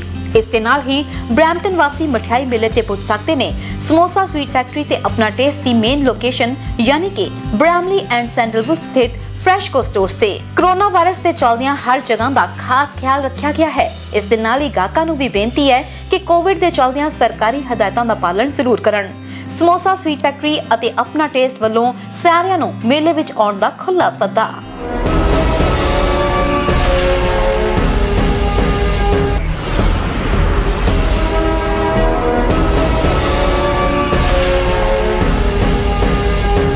ਇੱਕ ਵਾਰ ਫਿਰ ਤੋਂ ਤੁਹਾਡਾ ਸਭ ਦਾ ਸਵਾਗਤ ਹੈ ਪ੍ਰੋਗਰਾਮ ਨਿਊਜ਼ ਐਂਡ ਵਿਊਜ਼ ਦੇ ਵਿੱਚ ਤੇ ਕਈ ਖਬਰਾਂ ਤੇ ਤਾਂ ਡਿਸਕਸ਼ਨ ਕਰ ਰਹੀ ਹਾਂ। ਨਾਲ ਦੀ ਨਾਲ ਇੱਕ ਕਾਲਰ ਸਾਡੇ ਨਾਲ ਜੁੜ ਗਏ ਨੇ, ਪਹਿਲਾਂ ਉਹਨਾਂ ਦੀ ਅਸੀਂ ਕਾਲ ਜ਼ਰੂਰ ਲੈ ਲਈਏ। ਹੈਲੋ ਸਤਿ ਸ਼੍ਰੀ ਅਕਾਲ ਜੀ ਮੈਡਮ। ਸਤਿ ਸ਼੍ਰੀ ਅਕਾਲ ਜੀ। ਸਤਿ ਸ਼੍ਰੀ ਅਕਾਲ ਮਾਫੀ ਚਾਹਾਂਗੇ ਜੀ ਤੁਹਾਨੂੰ ਕੁਝ ਸਮੇਂ ਲਈ ਅਸੀਂ ਇੰਤਜ਼ਾਰ ਕਰਵਾਇਆ ਜੀ ਸਰ। ਹਾਂਜੀ, ਕੀ ਕਹਿਣਾ ਚਾਹੁੰਦੇ ਹੋ? ਨਹੀਂ ਕੋਈ ਗੱਲ ਨਹੀਂ ਜੀ, ਤੁਹਾਡਾ ਹਮਦਰਦ ਟੀਵੀ ਵਿੱਚ ਤਾਂ ਚਾਹੇ ਤੁਸੀਂ ਘੰਟਾ ਵੀ ਹੋਲਡ ਤੇ ਰੱਖੋ ਜੀ ਤਾਂ ਵੀ ਇੰਤਜ਼ਾਰ ਕਰਦਾ। ਨਹੀਂ ਥੈਂਕ ਯੂ ਜੀ ਸਰ। ਕੀ ਕਹਿਣਾ ਚਾਹੁੰਦੇ ਹੋ? ਸਰ ਮੈਡਮ ਮੈਂ ਇਹੀ ਕਹਿਣਾ ਚਾਹੁੰਦਾ, ਟਰੰਪ ਹਾਰ ਗਿਆ ਤੇ ਮੋਦੀ ਕਦੋਂ ਹਾਰੂ? ਤੇ ਬ੍ਰੈਂਪਟਨ ਰੈੱਡ ਜ਼ੋਨ ਤੇ ਹੈਗਾ, ਉਹਦੇ ਬਾਰੇ ਸਾਨੂੰ ਜਾਣਕਾਰੀ ਦਿਓ ਕਿ ਕੀ ਰਿਸਟ੍ਰਿਕਸ਼ਨ। ਤੇ ਥਰਡ ਕੁਐਸਚਨ ਛੋਟਾ ਜਿਹਾ, ਸੌਰੀ ਟੂ ਸੇ ਦੈਟ, ਗਊ ਸਵਾਮੀ ਮੀਡੀਆ ਦੇਸ਼ ਦਾ ਥੰਬ ਹੁੰਦਾ ਤੇ ਮਤਲਬ ਇੱਕ ਪਿਲਰ ਹੁੰਦਾ ਵਾ, ਤੇ ਗਊ ਸਵਾਮੀ ਵਰਗੇ ਨੂੰ ਦੇਖ ਕੇ ਮੈਂ ਡਰ ਜਾਂਦਾ ਸੀ। ਉਹਦਾ ਤਾਂ ਮੈਂ ਕਦੇ ਟੀਵੀਓ ਨਹੀਂ ਲਾਉਂਦਾ ਸੀ ਜਦੋਂ ਬੋਲਦਾ ਸੀ। ਉਹਦੇ ਬਾਰੇ ਵੀ ਥੋੜੀ ਜਾਣਕਾਰੀ ਦਿਓ ਗਊ ਸਵਾਮੀ। ਜੀ ਬਿਲਕੁਲ ਜੀ, ਤੁਸੀਂ ਟੀਵੀ ਸਕਰੀਨ ਤੇ ਆਨਸਰ ਸੁਣ ਸਕਦੇ ਹੋ ਜੀ। Thank you so much call ਕਰਨ ਦੇ ਲਈ। ਤੇ ਇਸ ਦੇ ਨਾਲ ਇੱਕ ਦਰਸ਼ਕ ਹੋਰ ਜੁੜ ਗਏ ਨੇ। ਹੈਲੋ ਸਤਿ ਸ਼੍ਰੀ ਅਕਾਲ ਜੀ। ਸਤਿ ਸ਼੍ਰੀ ਅਕਾਲ ਜੀ, ਕਿੱਥੋਂ ਬੋਲ ਰਹੇ ਹੋ? ਹਾਂਜੀ, ਅਸੀਂ ਬ੍ਰਹਮਪੁਰ ਤੋਂ ਬੋਲ ਰਹੇ ਹਾਂ ਜੀ ਦੱਸੋ ਜੀ, ਕੀ ਕਹਿਣਾ ਚਾਹੁੰਦੇ ਹੋ? ਹਾਂਜੀ ਤਰਨਜੀਤ ਜੀ, ਮੈਂ ਤੁਹਾਡੀ ਅੱਖ ਦੀ ਵੀ ਪੁੱਛਣਾ ਸੀ ਵੀ ਅੱਖ ਨੂੰ ਕੁਝ ਹੋਇਆ ਤੁਹਾਡੀ ਨੂੰ? ਅਜੇ ਤੱਕ ਤਾਂ ਕੁਝ ਨਹੀਂ ਹੋਇਆ ਜੀ, ਦੱਸੋ ਜੀ ਕੀ ਗੱਲ? ਤੇ ਥੋੜਾ ਪ੍ਰੋਬਲਮ ਲੱਗ ਰਹੀ ਹੈ, ਅੱਖ ਚ ਲਾਲ ਜਿਹੀ ਲੱਗ ਰਹੀ ਹੈ ਨਾ ਤੁਹਾਡੀ ਅੱਖ। ਨਹੀਂ ਪਤਾ ਨਹੀਂ ਜੀ, ਮੈਂ ਮੇਰੇ ਖਿਆਲ ਦੇ ਵਿੱਚ ਲਾਈਟਸ ਦੇ ਉੱਤੇ ਅੱਜ ਮੈਂ ਜ਼ਿਆਦਾ ਵਰਕ ਕਰ ਲਿਆ, ਹੁਣ ਅੱਜ ਮੈਂ ਜ਼ਿਆਦਾ ਟਾਈਮ ਤੱਕ ਸਟੂਡੀਓ ਵਿੱਚ ਰਹੀ ਹਾਂ, ਮੇਬੀ ਹੋ ਸਕਦਾ ਹੈ ਉਹਦੇ ਕਰਕੇ, ਕਿਉਂਕਿ ਬਹੁਤ ਹਾਈ ਡੈਫੀਸ਼ੀਐਂਸੀ ਵਾਲੀ ਲਾਈਟਸ ਦੇ ਵਿੱਚ ਅਸੀਂ ਬੈਠ ਕੇ ਇਸ ਵਕਤ ਸਟੂਡੀਓ ਦੇ ਵਿੱਚ ਪ੍ਰੋਗਰਾਮ ਕਰਦੇ ਹਾਂ, ਸੋ ਮੇਬੀ ਦੈਟਸ ਵਾਈ ਲਾਈਟਸ ਦੇ ਕਰਕੇ। ਅਦਰਵਾਈਜ਼ ਮੇਰੀ ਅੱਖ ਲਾਲ ਦਾ ਹੋਰ ਕੋਈ ਰੀਜ਼ਨ ਨਹੀਂ ਹੈ। ਬਿਲਕੁਲ ਠੀਕ ਠਾਕ ਹਾਂ ਜੀ ਮੈਂ। ਸ਼ੁਕਰੀਆ ਜੀ, ਸ਼ੁਕਰੀਆ ma'am, thank you so much call ਕਰਨ ਲਈ। ਤਰਨ ਜਦੋਂ ਗੁੱਸਾ ਕੱਢਦੀ ਹੈ ਜੀ, ਉਦੋਂ ਅਸੀਂ ਟੀਵੀ ਬੰਦ ਕਰ ਦਿੰਦੇ ਆ, ਫਿਰ ਉਦੋਂ ਆਪਦਾ ਗੁੱਸਾ ਕੱਢ ਲੈਂਦੀ ਹੈ ਜੀ, ਫਿਰ ਅਸੀਂ ਆਨ ਕਰ ਲੈਂਦੇ। ਨਹੀਂ, ਇਹ ਗੁੱਸੇ ਵਾਲੀ ਅੱਖ ਲਾਲ ਨਹੀਂ ਹੈ, ਲਾਈਟਸ ਆ ਸਰ। ਜੀ ਬਿਲਕੁਲ ਸਰ, ਆਪਾਂ ਗੱਲਬਾਤ ਕਰ ਰਹੇ ਸੀ ਸਾਰਾਗੜੀ ਦੀ। ਸਾਰਾਗੜੀ ਦੇ ਉਹੀ ਗੱਲ ਕਰ ਰਹੇ ਸੀਗੇ ਕਿ ਆਪਣੇ ਮੁਲਕ ਦੇ ਵਿੱਚ ਮਾਨ ਸਨਮਾਨ ਮਿਲੇ ਨਾ ਮਿਲੇ, ਪਰ ਫਿਰ ਵੀ ਯੂਕੇ ਸਰਕਾਰ ਵੱਲੋਂ ਇਸ ਚੀਜ਼ ਨੂੰ ਮਾਨਤਾ ਦਿੱਤੀ ਗਈ ਆ। ਦੂਜੀ ਗੱਲ ਹੈ ਕਿ ਉਸ ਟਾਈਮ ਦੇ ਵਿੱਚ ਬ੍ਰਿਟੇਨ ਦੇ ਲਈ, ਜਿਹੜਾ ਯੂਕੇ ਦੇ ਲਈ ਹੀ ਜਿਹੜੇ ਆ ਸਿੱਖ ਸੋਲਜਰਸ, ਉਹਨਾਂ ਨੇ ਆਪਣੀਆਂ ਜਿਹੜੀਆਂ ਕੁਰਬਾਨੀਆਂ ਕੀਤੀਆਂ। ਸਹੀ ਗੱਲ ਹੈ ਤਰਨ, ਇਹ ਚੰਗੀ ਗੱਲ ਆ, ਚਾਹੇ ਮੈਂ ਆਪਾਂ ਗੱਲ ਕਰੀ ਦੇਰ ਆਏ ਦੁਰਸਤ ਆਏ, ਚੰਗੀ ਗੱਲ ਹੈ। ਇਸ ਗੱਲ ਨੂੰ ਮਾਨਤਾ ਦਿੱਤੀ ਗਈ ਆ, ਦਿੱਤੀ ਜਾਣੀ ਚਾਹੀਦੀ ਸੀ, ਬਹੁਤ ਡਿਊ ਸੀਗੀ। ਵੈਸੇ ਆਪਣੇ ਪੰਜਾਬ ਦੇ ਵਿੱਚ 2 ਥਾਵਾਂ ਨੇ ਜਿਨ੍ਹਾਂ ਨੂੰ ਜਿਹੜੀਆਂ ਇਹਨਾਂ ਸ਼ਹੀਦਾਂ ਨੂੰ ਸਮਰਪਿਤ ਨੇ ਜੀ। ਸਾਰਾਗੜੀ ਗੁਰੂ ਘਰ ਬਣੇ ਹੋਏ ਨੇ ਜੀ। ਇੱਕ ਤਾਂ ਜਦੋਂ ਆਪਾਂ ਗੋਲਡਨ ਟੈਂਪਲ ਨੂੰ ਜਾਂਦੇ ਹਾਂ, ਹਰਿਮੰਦਰ ਸਾਹਿਬ ਨੂੰ ਜਾਂਦੇ ਹਾਂ, ਰਾਹ ਦੇ ਵਿੱਚ ਸਾਰਾਗੜੀ ਗੁਰੂ ਘਰ ਹੈ ਜੀ। ਉਹਦੇ ਨਾਲ ਹੁਣ ਉਹਨਾਂ ਨੇ ਜਿਹੜਾ ਨਿਵਾਸ ਬਣਾਇਆ ਉਹਦਾ ਨਾਮ ਵੀ ਸਾਰਾਗੜੀ ਨਿਵਾਸ ਹੈ। ਤੇ ਦੂਸਰਾ ਫਿਰੋਜ਼ਪੁਰ ਦੇ ਵਿੱਚ ਹੈ ਜੀ ਸਾਰਾਗੜੀ ਗੁਰੂ ਘਰ। ਇਹਨਾਂ ਸ਼ਹੀਦਾਂ ਨੂੰ ਸ਼ਰਧਾਂਜਲੀ ਦੇ ਵਾਸਤੇ ਇਹ 2 ਥਾਵਾਂ ਗੁਰੂ ਘਰ ਬਣੇ ਹੋਏ ਨੇ ਜੀ। ਬਿਲਕੁਲ ਜੀ। ਤੇ ਇੱਕ ਖਬਰ ਹੋਰ ਡਿਸਕਸ ਕਰਕੇ ਫਿਰ ਅਸੀਂ ਆਉਂਦੇ ਹਾਂ ਓਨਟਾਰੀਓ ਵੱਲ। ਕੀ ਰਿਸਟ੍ਰਿਕਸ਼ਨਸ ਨੇ, ਖਾਸ ਤੌਰ ਤੇ ਰੈੱਡ ਜ਼ੋਨ ਵਾਲਿਆਂ ਦੇ ਲਈ ਕੀ ਹਦਾਇਤਾਂ ਜਾਰੀ ਕੀਤੀਆਂ ਗਈਆਂ ਨੇ, ਸੋ ਉਹਦੇ ਬਾਰੇ ਵੀ ਤੁਹਾਨੂੰ ਦੱਸਾਂਗੇ। ਸਭ ਤੋਂ ਪਹਿਲਾਂ ਸਰ, ਜਿਹੜੀ ਆਖਰੀ ਖਬਰ ਮੈਂ ਇੱਥੇ ਇੱਕ ਡਿਸਕਸ ਕਰਨਾ ਚਾਹੂੰਗੀ, ਇਸ ਤੋਂ ਪਹਿਲਾਂ ਵਰਲਡ ਵਾਰ ਦੇ ਜਿਹੜੇ ਸ਼ਹੀਦ ਹੋਏ ਸੀ ਸਿੱਖ ਸੋਲਜਰਸ, ਖਾਸ ਤੌਰ ਤੇ ਉਹਨਾਂ ਦੀ ਯਾਦ ਨੂੰ ਸਮਰਪਿਤ ਤੇ ਉਹਨਾਂ ਦੀ ਸ਼ਹਾਦਤ ਨੂੰ ਸਮਰਪਿਤ ਇੱਕ ਫਿਲਮ ਬਣ ਰਹੀ ਹੈ, ਜਿਹਦੇ ਵਿੱਚ ਦਿਖਾਇਆ ਗਿਆ ਵਾ ਕਿ ਸਿੱਖ ਜਿਹੜੇ ਸੋਲਜਰਸ ਨੇ ਕਿਸ ਤਰੀਕੇ ਨਾਲ ਉਹਨਾਂ ਨੇ ਕੁਰਬਾਨੀਆਂ ਦਿੱਤੀਆਂ। 87,000 ਦੇ ਕਰੀਬ ਸਿੱਖ ਸੋਲਜਰ ਸੀ, ਸਾਰੀਆਂ ਹੀ ਵਰਲਡ ਵਾਰਸ ਦੇ ਵਿੱਚ, ਫਸਟ ਐਂਡ ਸੈਕੰਡ ਦੇ ਵਿੱਚ। ਸਰ ਜੇ ਗੱਲ ਕੀਤੀ ਜਾਵੇ ਤਾਂ ਵਰਲਡ ਵਾਰ ਦੇ ਵਿੱਚ ਸ਼ਹਾਦਤਾਂ ਦੇਣ ਦੇ ਬਾਵਜੂਦ ਇੱਕ ਗੱਲ ਜ਼ਰੂਰ ਹਾਈਲਾਈਟ ਹੋਈ ਹੈ, ਮੈਂ ਖਬਰ ਵੀ ਪੜ੍ਹ ਰਹੀ ਸੀ, ਇਹ ਖੁਦ ਖਬਰ ਪਬਲਿਸ਼ ਕਰਨ ਵਾਲੇ ਨੇ ਵੀ ਲਿਖਿਆ ਹੋਇਆ ਸੀ ਕਿ ਸਿੱਖਾਂ ਦੀਆਂ ਕੁਰਬਾਨੀਆਂ ਨੂੰ ਜਿਹੜਾ ਆ ਉਹ ਅਣਦੇਖਿਆ ਕੀਤਾ ਗਿਆ ਵਾ। ਬਿਲਕੁਲ ਤਰਨ, ਦੇਖੋ ਅਸੀਂ ਸਿੱਖ ਕੌਮ ਹੈ ਹੀ ਐਸੀ ਹੈ ਕਿ ਦੂਸਰੇ ਵਾਸਤੇ ਵੀ ਮਰਨ ਨੂੰ ਤਿਆਰ ਹੋ ਜਾਂਦੀ ਹੈ, ਐਸੀ ਗੱਲ ਨਹੀਂ ਹੈਗੀ ਹੈ। ਜਦੋਂ ਸੋਚਿਆ ਜਾਵੇ, ਅੰਗਰੇਜ਼ਾਂ ਦੇ ਤਾਂ ਗੁਲਾਮ ਸੀ ਇੰਡੀਆ, ਉਦੋਂ ਇਹ ਕਹਿ ਸਕਦੇ ਸੀ ਅਸੀਂ ਨਹੀਂ ਲੜਨਾ ਚਾਹੁੰਦੇ, ਪਰ ਲੜੇ ਆ ਉਹਦੇ ਵਾਸਤੇ। ਤੁਸੀਂ ਇੰਨੀਆਂ ਕੁਰਬਾਨੀਆਂ ਜਿਹੜੀਆਂ ਅੱਖੋਂ ਪਰੋਖੇ ਕੀਤੀਆਂ ਗਈਆਂ ਨੇ, ਇਹ ਜ਼ਰੂਰ ਰੜਕਦੀ ਹੈ। ਅਸੀਂ ਜਿਹੜੀ ਇਹ ਫਿਲਮ ਕੈਨੇਡਾ 'ਚ ਬਣ ਰਹੀ ਹੈ ਜੀ, ਔਰ ਇਹ 'ਚ ਜਿਹੜੇ ਐਕਟਰਸ ਨੇ ਜੀ, ਉਹ ਐਕਟਰਸ ਨਹੀਂ ਹੈ, ਉਹ ਐਕਚੁਅਲੀ ਲਾਅ ਇਨਫੋਰਸਮੈਂਟ ਆਫਿਸਰਸ ਨੇ ਜਿਹੜੇ ਸਿੱਖ ਨੇ ਕੈਨੇਡਾ ਦੇ ਵਿੱਚ। ਉਹ ਇਹਦੇ 'ਚ ਐਜ਼ ਐਕਟਿੰਗ ਕਰ ਰਹੇ ਆ, ਉਹ ਨਹੀਂ ਕਿਸੇ ਐਕਟਰ ਦੇ ਲੈ ਕੇ ਆਉਂਦੇ। ਔਰ ਜਿੰਨੇ ਉਹਦੇ 'ਚ ਵਰਦੀਆਂ ਵਰਤੀਆਂ ਗਈਆਂ ਨੇ, ਸ਼ੂਜ਼ ਵਗੈਰਾ ਵਰਤੇ ਗਏ ਨੇ, ਬਿਲਕੁਲ exact replica of the world war ਹੈਗਾ। ਇਉਂ ਨਹੀਂ ਹੈ ਵੀ ਕੋਈ ਹੋਰ ਪਾਏ ਗਏ ਨੇ। ਔਰ ਇਹਦੇ 'ਚ ਜਿਹੜੇ ਪ੍ਰੋਡਿਊਸਰ ਨੇ, ਉਹ ਕਹਿੰਦੇ ਅਸੀਂ ਦੱਸਣਾ ਚਾਹੁੰਦੇ ਹਾਂ ਕਿ ਕੈਨੇਡੀਅਨਸ ਦੇ ਨਾਲ ਮੋਢਾ ਲਾ ਕੇ ਸਿੱਖ ਜਿਹੜੇ ਨੇ ਉਹਨਾਂ ਨੇ ਲੜਾਈਆਂ ਕੀਤੀਆਂ ਨੇ, ਬਰਾਬਰ ਸ਼ਹੀਦ ਹੋਏ ਨੇ। ਔਰ ਇਤਰਾਜ਼ ਪਤਾ ਕਿਹੜੀ ਗੱਲ ਤੇ ਹੁੰਦਾ, ਜਿੱਥੇ ਵੀ ਕਿਸੇ ਸ਼ਹੀਦ ਦੀ ਫੋਟੋ ਲਾਈ ਜਾਂਦੀ ਹੈ ਤਾਂ ਉਹ ਜਿੱਥੇ ਕਿਸੇ ਅਮਰ ਜਵਾਨ ਦੀ ਫੋਟੋ ਆ ਜਾਂ ਕੁਛ ਵੀ ਬੁੱਤ ਬਣਾਇਆ ਜਾਂਦਾ, ਉੱਥੇ ਹੈਲਮਟ ਹੀ ਪਾਈ ਹੁੰਦੀ ਹੈ, ਦਸਤਾਰ ਕਿਉਂ ਨਹੀਂ? ਬਿਲਕੁਲ। ਔਰ ਇਹ ਹਾਲਾਂਕਿ ਇਹ ਲੜੇ ਵੀ ਦਸਤਾਰਾਂ ਨਾਲ ਹੀ ਹੈ, ਹੈਲਮਟ ਪਾ ਕੇ ਨਹੀਂ ਲੜੇ। ਔਰ ਇਸ ਗੱਲ ਤੇ ਮੈਂ ਅੱਗੇ ਵੀ ਗੱਲ ਕੀਤੀ ਸੀ ਕਿ ਇੱਥੇ ਰਾਇਲ ਕੈਨੇਡੀਅਨ ਲੀਜਨ ਹੈ, ਉੱਥੇ ਅਲਾਓ ਨਹੀਂ ਸੀ ਕੀਤਾ ਜਾਂਦਾ। ਪਰ ਜਦੋਂ ਤੁਸੀਂ ਸ਼ਹੀਦੀਆਂ ਨੂੰ ਦੇਖਦੇ ਹੋ, ਜਿਹੜੇ ਲੋਕ ਸਮਝਦੇ ਆ, people who understand these things, they respect these things. ਕਈ ਐਸੇ ਸਿਰਫ ਐਕਸੈਪਟ ਕਰਨ ਨੂੰ ਤਿਆਰ ਨਹੀਂ ਜਿਨ੍ਹਾਂ ਕੋਲ ਲੈਸ ਨੌਲੇਜ ਹੈ, ਜਿਨ੍ਹਾਂ ਨੂੰ ਇਸ ਬਾਰੇ ਜਾਣਕਾਰੀ ਨਹੀਂ ਰੱਖਣੀ ਚਾਹੁੰਦੇ। ਜਦੋਂ ਜਾਣਕਾਰੀ ਰੱਖੋਗੇ, ਪੜ੍ਹੋਗੇ, ਫਿਰ ਪਤਾ ਲੱਗੇਗਾ this is step in the right direction, ਇਹ ਹੋਣੀ ਵੀ ਚਾਹੀਦੀ ਹੈ ਜੀ। ਬਿਲਕੁਲ ਜੀ। ਤੇ ਤੁਹਾਨੂੰ ਲੱਗਦਾ ਸਰ ਜਦੋਂ ਇਹ ਮੂਵੀ ਆਏਗੀ ਤਾਂ ਇਸ ਦੇ ਨਾਲ ਕੁਝ ਪੋਜ਼ਿਟਿਵ ਰਿਸਪੌਂਸ ਵੀ ਦੇਖਣ ਨੂੰ ਮਿਲੂਗਾ? ਬਿਲਕੁਲ ਮਿਲਣਾ ਚਾਹੀਦਾ ਜੀ, ਕਿਉਂਕਿ ਤੁਸੀਂ ਜਦੋਂ ਆਪਦਾ ਪੱਖ ਪੇਸ਼ ਕਰ ਰਹੇ ਹੋ, ਤੁਸੀਂ ਉਹਨੂੰ ਪ੍ਰੋਪਰਲੀ ਪੇਸ਼ ਕਰ ਰਹੇ ਹੋ ਔਰ ਤੁਸੀਂ ਫੈਕਟਸ ਦੇ ਨਾਲ ਪੇਸ਼ ਕਰ ਰਹੇ ਹੋ, ਤੁਸੀਂ ਵਾਧੂ ਜੋੜ ਕੇ ਨਹੀਂ ਕਰ ਰਹੇ। ਕਈ ਐਸੀਆਂ ਆਪਣੇ ਇੰਡੀਆ ਦੇ ਵਿੱਚ ਕਈ ਐਸੀਆਂ ਫਿਲਮਾਂ ਬਣੀਆਂ ਨੇ ਜਿਨ੍ਹਾਂ ਨੂੰ ਇਤਿਹਾਸ ਨੂੰ ਤੱਥ ਮਰੋੜ ਕੇ ਪੇਸ਼ ਕੀਤਾ ਜਾਂਦਾ ਹੈ ਔਰ ਉਹਨੂੰ ਬਹੁਤ ਵੱਡੀ ਹੀਰੋ ਬਣਾ ਕੇ ਦਿੱਤਾ ਜਾਂਦਾ ਹੈ, ਜਿਹੜੀ ਕਿ ਅਸਲ ਘਟਨਾ ਹੋਰ ਹੋਈ ਹੁੰਦੀ ਹੈ। ਪਰ ਇਹ ਜਿਹੜੀ ਫਿਲਮ ਹੈ, ਜਿਹੜੇ ਜਿੰਨਾ ਕੁ ਮੈਂ ਇਹਦੇ ਬਾਰੇ ਪੜ੍ਹਿਆ ਜੀ, ਇਹ ਲੱਗਦਾ ਹੈ ਆਥੈਂਟਿਕ ਅਪਰੋਚ ਹੈ ਜੀ। ਔਰ ਜੋ ਕੁਛ ਸਾਡੀਆਂ ਉੱਥੇ ਸ਼ਹੀਦਾਂ ਸਿੱਖਾਂ ਨੇ ਸ਼ਹੀਦੀਆਂ ਦਿੱਤੀਆਂ ਨੇ ਜੀ, ਉਸ ਨੂੰ ਸਿੱਖਾਂ ਦੇ ਹੋਰ ਇਸ ਪੱਖ ਨੂੰ ਵਧੀਆ ਢੰਗ ਦੇ ਨਾਲ ਉਜਾਗਰ ਕਰੇਗੀ ਜੀ। ਬਿਲਕੁਲ ਜੀ। ਤੇ ਹੁਣ ਆਪਾਂ ਗੱਲ ਕਰ ਲਈਏ ਓਨਟਾਰੀਓ ਦੀ, ਖਾਸ ਤੌਰ ਤੇ ਦਰਸ਼ਕਾਂ ਨੇ ਪੁੱਛਿਆ ਹੈ ਕਿ ਜਿਹੜੇ ਰੈੱਡ ਜ਼ੋਨ ਆ, ਜਿਵੇਂ ਕਿ ਬ੍ਰਾਂਪਟਨ ਦੀ ਅਸੀਂ ਗੱਲ ਕਰ ਲਈਏ, ਪੀਲ ਰੀਜਨ ਦੀ ਗੱਲ ਕਰ ਲਈਏ, ਰੈੱਡ ਜ਼ੋਨ ਵਾਲੇ ਏਰੀਆਜ਼ ਦੇ ਵਿੱਚ ਕਿਹੜੀਆਂ-ਕਿਹੜੀਆਂ ਰਿਸਟ੍ਰਿਕਸ਼ਨਸ ਲੱਗਣ ਜਾ ਰਹੀਆਂ ਨੇ। ਸੋ ਕਈ ਰਿਸਟ੍ਰਿਕਸ਼ਨਸ ਹੈਗੀਆਂ ਨੇ, ਖਾਸ ਤੌਰ ਤੇ ਵਿਆਹ ਸ਼ਾਦੀਆਂ ਨੂੰ ਲੈ ਕੇ ਵੀ ਰਿਸਟ੍ਰਿਕਸ਼ਨਸ ਲਗਾ ਦਿੱਤੀਆਂ ਗਈਆਂ। ਕੋਈ ਐਵੇਂ ਦੀਆਂ ਗੈਦਰਿੰਗਸ ਨਹੀਂ ਹੋਣਗੀਆਂ, ਕੋਈ ਰਿਸੈਪਸ਼ਨ ਪਾਰਟੀਆਂ ਨਹੀਂ ਹੋਣਗੀਆਂ, ਕੋਈ ਵਿਆਹ ਪਾਰਟੀਆਂ ਨਹੀਂ ਹੋਣਗੀਆਂ। ਇਸ ਤੋਂ ਇਲਾਵਾ ਵੀ ਕਈ ਰਿਸਟ੍ਰਿਕਸ਼ਨਸ ਹੈਗੀਆਂ ਨੇ। ਸਰ ਲਿਸਟ ਹੈ ਤੁਹਾਡੇ ਕੋਲ? ਯੈਸ ਤਰਨ, ਇਹ ਜੋ ਕੁਛ ਤਰਨ ਨੇ ਕਿਹਾ ਜੀ, ਇਹ 13 ਨਵੰਬਰ ਸਵੇਰ ਦੇ 12:01 ਤੋਂ ਸ਼ੁਰੂ ਹੈ ਜੀ। ਔਰ ਜੇ ਤੁਸੀਂ ਦੀਵਾਲੀ ਮਨਾਉਣੀ ਹੈ ਜੀ ਤਾਂ ਫॉरगेट इट, ਅਗਲੇ ਵੀਕਐਂਡ ਹੈਗੀ ਹੈ। ਸੋ ਨਥਿੰਗ ਰੋਂਗ ਵਿਦ ਦੈਟ। ਇਹ ਸਰ ਹਰ ਰੋਜ਼ ਜੀ 1000 ਤੋਂ 1300 ਤੋਂ ਵੀ ਉੱਪਰ ਕੇਸਿਸ ਹੋ ਰਹੇ ਨੇ ਜੀ, ਜਿਹੜੇ ਕਿ ਸਾਨੂੰ ਅਖੀਰ ਇਹ ਕੰਟਰੋਲ ਕਰਨਾ ਪੈਣਾ ਜੀ। ਵੈਡਿੰਗ ਰਿਸੈਪਸ਼ਨਸ ਬੰਦ ਹੈ ਜੀ, 7 ਜਨਵਰੀ ਤੱਕ ਬੰਦ ਨੇ ਜੀ। ਕ੍ਰਿਸਮਸ ਵਿੱਚ ਲੰਘ ਗਈ। ਜਿਹੜੀ ਰਿਲੀਜੀਅਸ ਸਰਵਿਸਿਜ਼ ਹੈਗੀਆਂ ਨੇ ਜੀ, ਉਹ ਵਰਚੁਅਲ ਜੇ ਤੇ ਇਨ ਪਰਸਨ ਰਿਲੀਜੀਅਸ ਜੇ ਕਰਨੀ ਵੀ ਹੈਗੀਆਂ ਤਾਂ ਉਹਦੀ ਇਨਡੋਰ ਕਪੈਸਿਟੀ 30% ਹੋਰ ਘੱਟ ਕਰਨੀ ਪੈਣੀ ਹੈ। 30% ਹੈਗੀ ਹੈ ਜੀ, 50 ਤੋਂ ਵੱਧ ਫੇਰ ਵੀ ਨਹੀਂ ਹੋ ਸਕਦੇ, ਇਹ ਤੋਂ ਵੱਧ ਨਹੀਂ ਹੋ ਸਕਦੇ। ਬਾਰਸ ਰੈਸਟੋਰੈਂਟ ਹੈਗੇ ਜਿਹੜੇ ਜੀ, ਉਹ ਜਿਹੜੇ ਟੇਬਲ ਤੇ ਬਹਿਣਾ ਪਰਿਵਾਰ ਹੀ ਬੈਠੇਗਾ ਜੀ, ਤੇ ਤੁਸੀਂ ਇੱਕ ਥਾਂ ਤੋਂ ਉੱਠ ਕੇ ਦੂਜੇ ਥਾਂ ਨਹੀਂ ਜਾ ਸਕੋਗੇ। So it's a red zone. Table ਦੇ ਉੱਤੇ 4 ਤੋਂ ਵੱਧ ਲੋਕ, 4 ਤੋਂ ਵੱਧ ਬੰਦੇ ਨੇ ਜੀ। ਹੁਣ ਜਿਮ ਫਿਟਨੈਸ ਸੈਂਟਰ ਜਿਹੜੇ ਹੈਗੇ ਜੀ, ਉਹਨਾਂ ਨੂੰ ਪ੍ਰੀ ਰਜਿਸਟਰ ਕਰਾਉਣਾ ਪਵੇਗਾ ਜੀ ਆਪ ਤੇ ਨੂੰ, ਜੇ ਤੁਸੀਂ ਉਹਦੀ ਕਿਸੇ ਕਲਾਸ ਜਾਣਾ ਜਾਂ ਜਿਮ ਦੇ ਵਿੱਚ ਜਾਣਾ। ਇਹ ਹੋਣੀ ਹੈ ਵੀ ਤੁਹਾਡਾ ਜਦੋਂ ਜੀ ਕੀਤਾ, ਜਿਵੇਂ ਆਪਾਂ ਆਮ ਚਲੇ ਜਾਂਦੇ ਸੀ, ਉਹ ਕੰਮ ਬੰਦ ਹੈ ਜੀ। ਜਿਮ ਦੇ ਵਿੱਚ ਵੀ ਥੋੜਾ ਜਿਹਾ ਗੈਦਰਿੰਗ ਜਿਹੜੀ ਆ ਪੂਰੀ ਘਟਾਈ ਗਈ ਆ, ਉਹਦੇ ਬਾਰੇ ਗੱਲ ਕਰਾਂਗੇ। ਇੱਕ ਦਰਸ਼ਕ ਪਹਿਲਾਂ ਜੁੜ ਗਏ ਨੇ। ਹੈਲੋ, ਸਤਿ ਸ੍ਰੀ ਅਕਾਲ ਜੀ। ਸਤਿ ਸ੍ਰੀ ਅਕਾਲ ਜੀ। ਸਤਿ ਸ੍ਰੀ ਅਕਾਲ ਨਾਜੀ ਸਾਹਿਬ ਨੂੰ, ਸਤਿ ਸ੍ਰੀ ਅਕਾਲ। ਸਤਿ ਸ੍ਰੀ ਅਕਾਲ ਜੀ। ਜਿਹੜਾ ਕਿ ਤੁਸੀਂ ਯੂਐਸਏ ਵੋਟਾਂ ਬਾਰੇ ਗੱਲ ਕਰਦੇ ਆ, ਮਿਸਟਰ ਟਰੰਪ ਨੂੰ ਵੋਟਾਂ ਇਸ ਕਰਕੇ ਜ਼ਿਆਦਾ ਮਿਲੀਆਂ ਕਿ ਜਿਹੜਾ ਕਿ ਉਹਨੇ ਜਿੱਦਾਂ ਛੋਟੇ ਬਿਜ਼ਨਸ ਵਾਲੇ ਆ, ਉਹਨਾਂ ਦਾ ਟੈਕਸ ਜਿਹੜਾ ਬਹੁਤ ਘੱਟ ਕੀਤਾ ਜੀ ਆ। ਟੈਕਸ ਉਹਨਾਂ ਨੂੰ ਕੁਛ ਛੱਡਿਆ। ਜਿੱਦਾਂ ਹੁਣ ਬਾਮਾ ਕੇਅਰ ਹੋ ਗਈ, ਬਾਮਾ ਕੇਅਰ ਉਹਨੀ ਇਨੀ ਇਨਕਮ ਤੇ ਉਹ ਚਾਰਜ ਕਰਨੀ ਆ, ਜਿੱਦਾਂ ਕਿਸੇ ਦੀ ਇਨਕਮ ਨੇ, ਚਾਹੇ ਕੋਈ ਡਾਕਟਰ ਤੇ ਜਾਂਦਾ ਜਾਂ ਨਹੀਂ ਜਾਂਦਾ ਜੀ ਆ। ਇਹ ਦੋ ਚੀਜ਼ਾਂ ਇਹਨੂੰ ਟਰੰਪ ਨੂੰ ਉੱਪਰ ਲੈ ਗਈਆਂ ਸੀ। ਵੋਟਾਂ ਤੱਕ ਤਕਰੀਬਨ ਬਰਾਬਰੀ ਮਿਲੀਆਂ। ਹਾਂਜੀ। ਬਾਕੀ ਅਸੀਂ ਤਾਂ 2 ਹਾਂ, ਮੈਂ ਤਾਂ ਮੇਰੇ ਘਰ ਵਾਲੀ, ਸਾਡੀਆਂ 2 ਵੋਟਾਂ ਹੀ ਤਾਂ ਵੰਡ ਕੇ ਖਾਧਾ, ਜਿੱਦਾਂ ਮਹਾਰਾਜ ਲਿਖਿਆ ਕਿ ਵੰਡ ਕੇ ਖਾਓ। ਠੀਕ ਹੈ, ਅਸੀਂ ਉਸ ਚੀਜ਼ ਨੂੰ ਫੋਲੋ ਕੀਤਾ। ਉਹ ਠੀਕ ਹੈ। ਇੱਕ ਥੋੜੀ ਮੋਦੀ ਸਾਹਿਬ ਨੇ ਕਿੰਨੀ ਗਾਲੀ ਕੀਤੀ ਹੈ, ਵਧਾਈਆਂ ਦੇਣੀ, ਨਾਲੇ ਕਹਿੰਦਾ ਸਰ ਮੇਰਾ ਮਿੱਤਰ। ਸਰ ਤੁਹਾਡਾ ਤਾਂ ਤੁਸੀਂ ਤਾਂ ਫਿਰ ਉਹੀ ਕੀਤਾ ਨਾ ਕਿ ਜਿਵੇਂ ਇੰਡੀਆ ਪਾਕਿਸਤਾਨ ਦਾ ਮੈਚ ਚੱਲ ਰਿਹਾ ਸੀ, ਹੁਣ ਇੱਕ ਪਾਸੇ ਇੰਡੀਆ ਜਿੱਤ ਗਿਆ ਤਾਂ ਪਾਕਿਸਤਾਨ ਵਾਲਿਆਂ ਨੇ ਆਪਣਾ ਟੀਵੀ ਤੋੜਤਾ। ਹੁਣ ਤੁਹਾਡੇ ਘਰ ਕਿਵੇਂ ਦਾ ਮਾਹੌਲ ਹੈ? ਏਦਾਂ ਨਹੀਂ ਹੈ। ਅੱਛਾ ਜੀ, ਸਾਰੇ ਕੰਮ ਕੀਤਾ।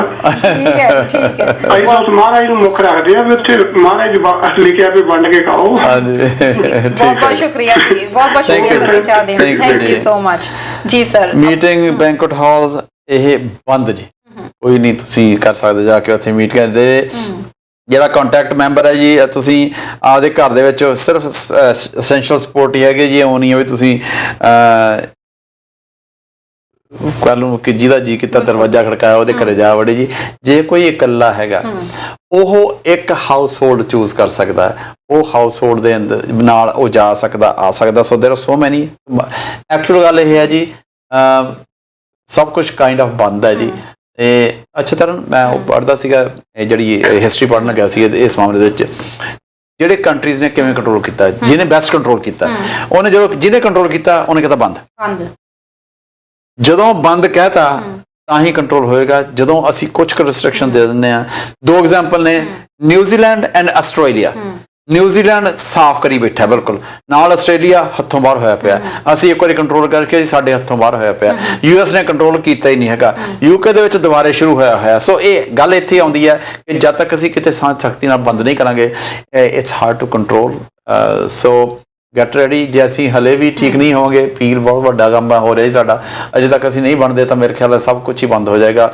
ਜਿਹੜੇ ਐਸੈਂਸ਼ੀਅਲ ਕੰਮ ਤੇ ਕੋਈ ਜਾਣ ਵਾਲਾ ਹੋਏਗਾ, ਜੇ ਹਾਲਤ ਨਾ ਸੁਧਰੇ, ਇਕੱਲੇ ਉਹੀ ਜਾਇਆ ਕਰਨਗੇ, ਬਾਕੀਆਂ ਨੂੰ ਘਰ ਚ ਪੈਣਾ ਪਏਗਾ। ਬਿਲਕੁਲ ਜੀ। ਇਹਦੇ ਨਾਲ ਇਹ ਵੀ ਹੈ ਕਿ ਪੀ ਰੀਜਨ ਜਿਹੜਾ ਕਿ ਰੈੱਡ ਏਰੀਆ ਦੇ ਵਿੱਚ ਜਦੋਂ ਨਾਲ ਹੀ ਮੂਵ ਹੋ ਰਿਹਾ, ਤਾਂ ਤੁਹਾਨੂੰ ਦੱਸ ਦਈਏ ਕਿ ਕਾਫੀ ਬਿਜ਼ਨੈਸਿਸ ਜਿਹੜੇ ਆ ਰੀਓਪਨ ਕਰਨ ਦੀ ਗੱਲ ਆਖੀ ਗਈ ਹੈ, ਪਰ ਨਾਲ ਦੀ ਨਾਲ ਇਨਡੋਰ ਕਪੈਸਿਟੀ ਜਿਹੜੀ ਆ ਉਹ ਵੀ 10 ਤੱਕ ਕਰ ਦਿੱਤੀ ਗਈ ਆ। ਬਾਰਸ ਹੋਣ, ਰੈਸਟੋਰੈਂਟਸ ਹੋਣ, ਜਿਮ ਹੋਣ ਜਾਂ ਫਿਰ ਕੈਸੀਨੋ ਹੋਣ, ਇੱਕ ਵਾਰ 'ਚ ਸਿਰਫ 10 ਲੋਕ ਹੀ ਜਿਹੜੇ ਉੱਥੇ ਅੰਦਰ ਜਾ ਸਕਦੇ ਆ। ਸੋ ਇਸ ਦੇ ਨਾਲ ਹੀ ਜਿਹੜੀਆਂ ਵੈਡਿੰਗਸ ਦੇ ਨਾਲ ਜਿਹੜੀਆਂ ਰਿਸੈਪਸ਼ਨਸ ਹੁੰਦੀਆਂ ਸੀ, ਖਾਸ ਤੌਰ ਤੇ ਰਿਸੈਪਸ਼ਨਸ ਵੀ ਜਿਵੇਂ ਨਸਰ ਨੇ ਕਿਹਾ ਕਿ ਉਹ ਵੀ ਜਿਹੜੀਆਂ ਨੇ ਬੰਦ ਕਰ ਦਿੱਤੀਆਂ ਗਈਆਂ ਨੇ। ਸੋ ਕੋਈ ਵੀ ਪਾਰਟੀ ਵਗੈਰਾ ਘਰਾਂ ਵਿੱਚ ਵੀ ਨਾ ਕਰਿਓ, ਸੋਸ਼ਲ ਗੈਦਰਿੰਗ ਕਾਫੀ ਜ਼ਿਆਦਾ ਘਟਾ ਦਿੱਤੀ ਹੈ। ਸੋ ਉਮੀਦ ਕਰਦੇ ਹਾਂ ਕਿਉਂਕਿ ਦੀਵਾਲੀ ਦਾ ਮੌਸਮ ਹੈ, ਅਜਿਹੇ ਵਿੱਚ ਥੋੜਾ ਬਹੁਤ ਫਾਈਨਸ ਵੀ ਵੱਧ ਸਕਦੇ ਨੇ। ਸੋ ਥੋੜਾ ਬਹੁਤ ਕੋਸ਼ਿਸ਼ ਕਰਿਓ ਕਿ ਜਿਹੜੇ ਰੂਲਸ ਐਂਡ ਰੈਗੂਲੇਸ਼ਨਸ ਨੇ ਉਹਨਾਂ ਨੂੰ ਫੋਲੋ ਜ਼ਰੂਰ ਕੀਤਾ ਜਾਵੇ। ਜੇ ਮਿਠਾਈ ਦੇਣ ਵੀ ਜਾਣਾ ਹੈ ਤਾਂ ਘਰ ਦੇ ਬਾਹਰ ਰੱਖ ਕੇ ਆ ਜਾਓ, ਦੱਸ ਦਿਓ ਫੋਨ ਕਰਕੇ, ਭਾਈ ਤੁਹਾਡੀ ਮਿਠਾਈ ਬਾਹਰ ਪਈ ਹੈ ਜੀ।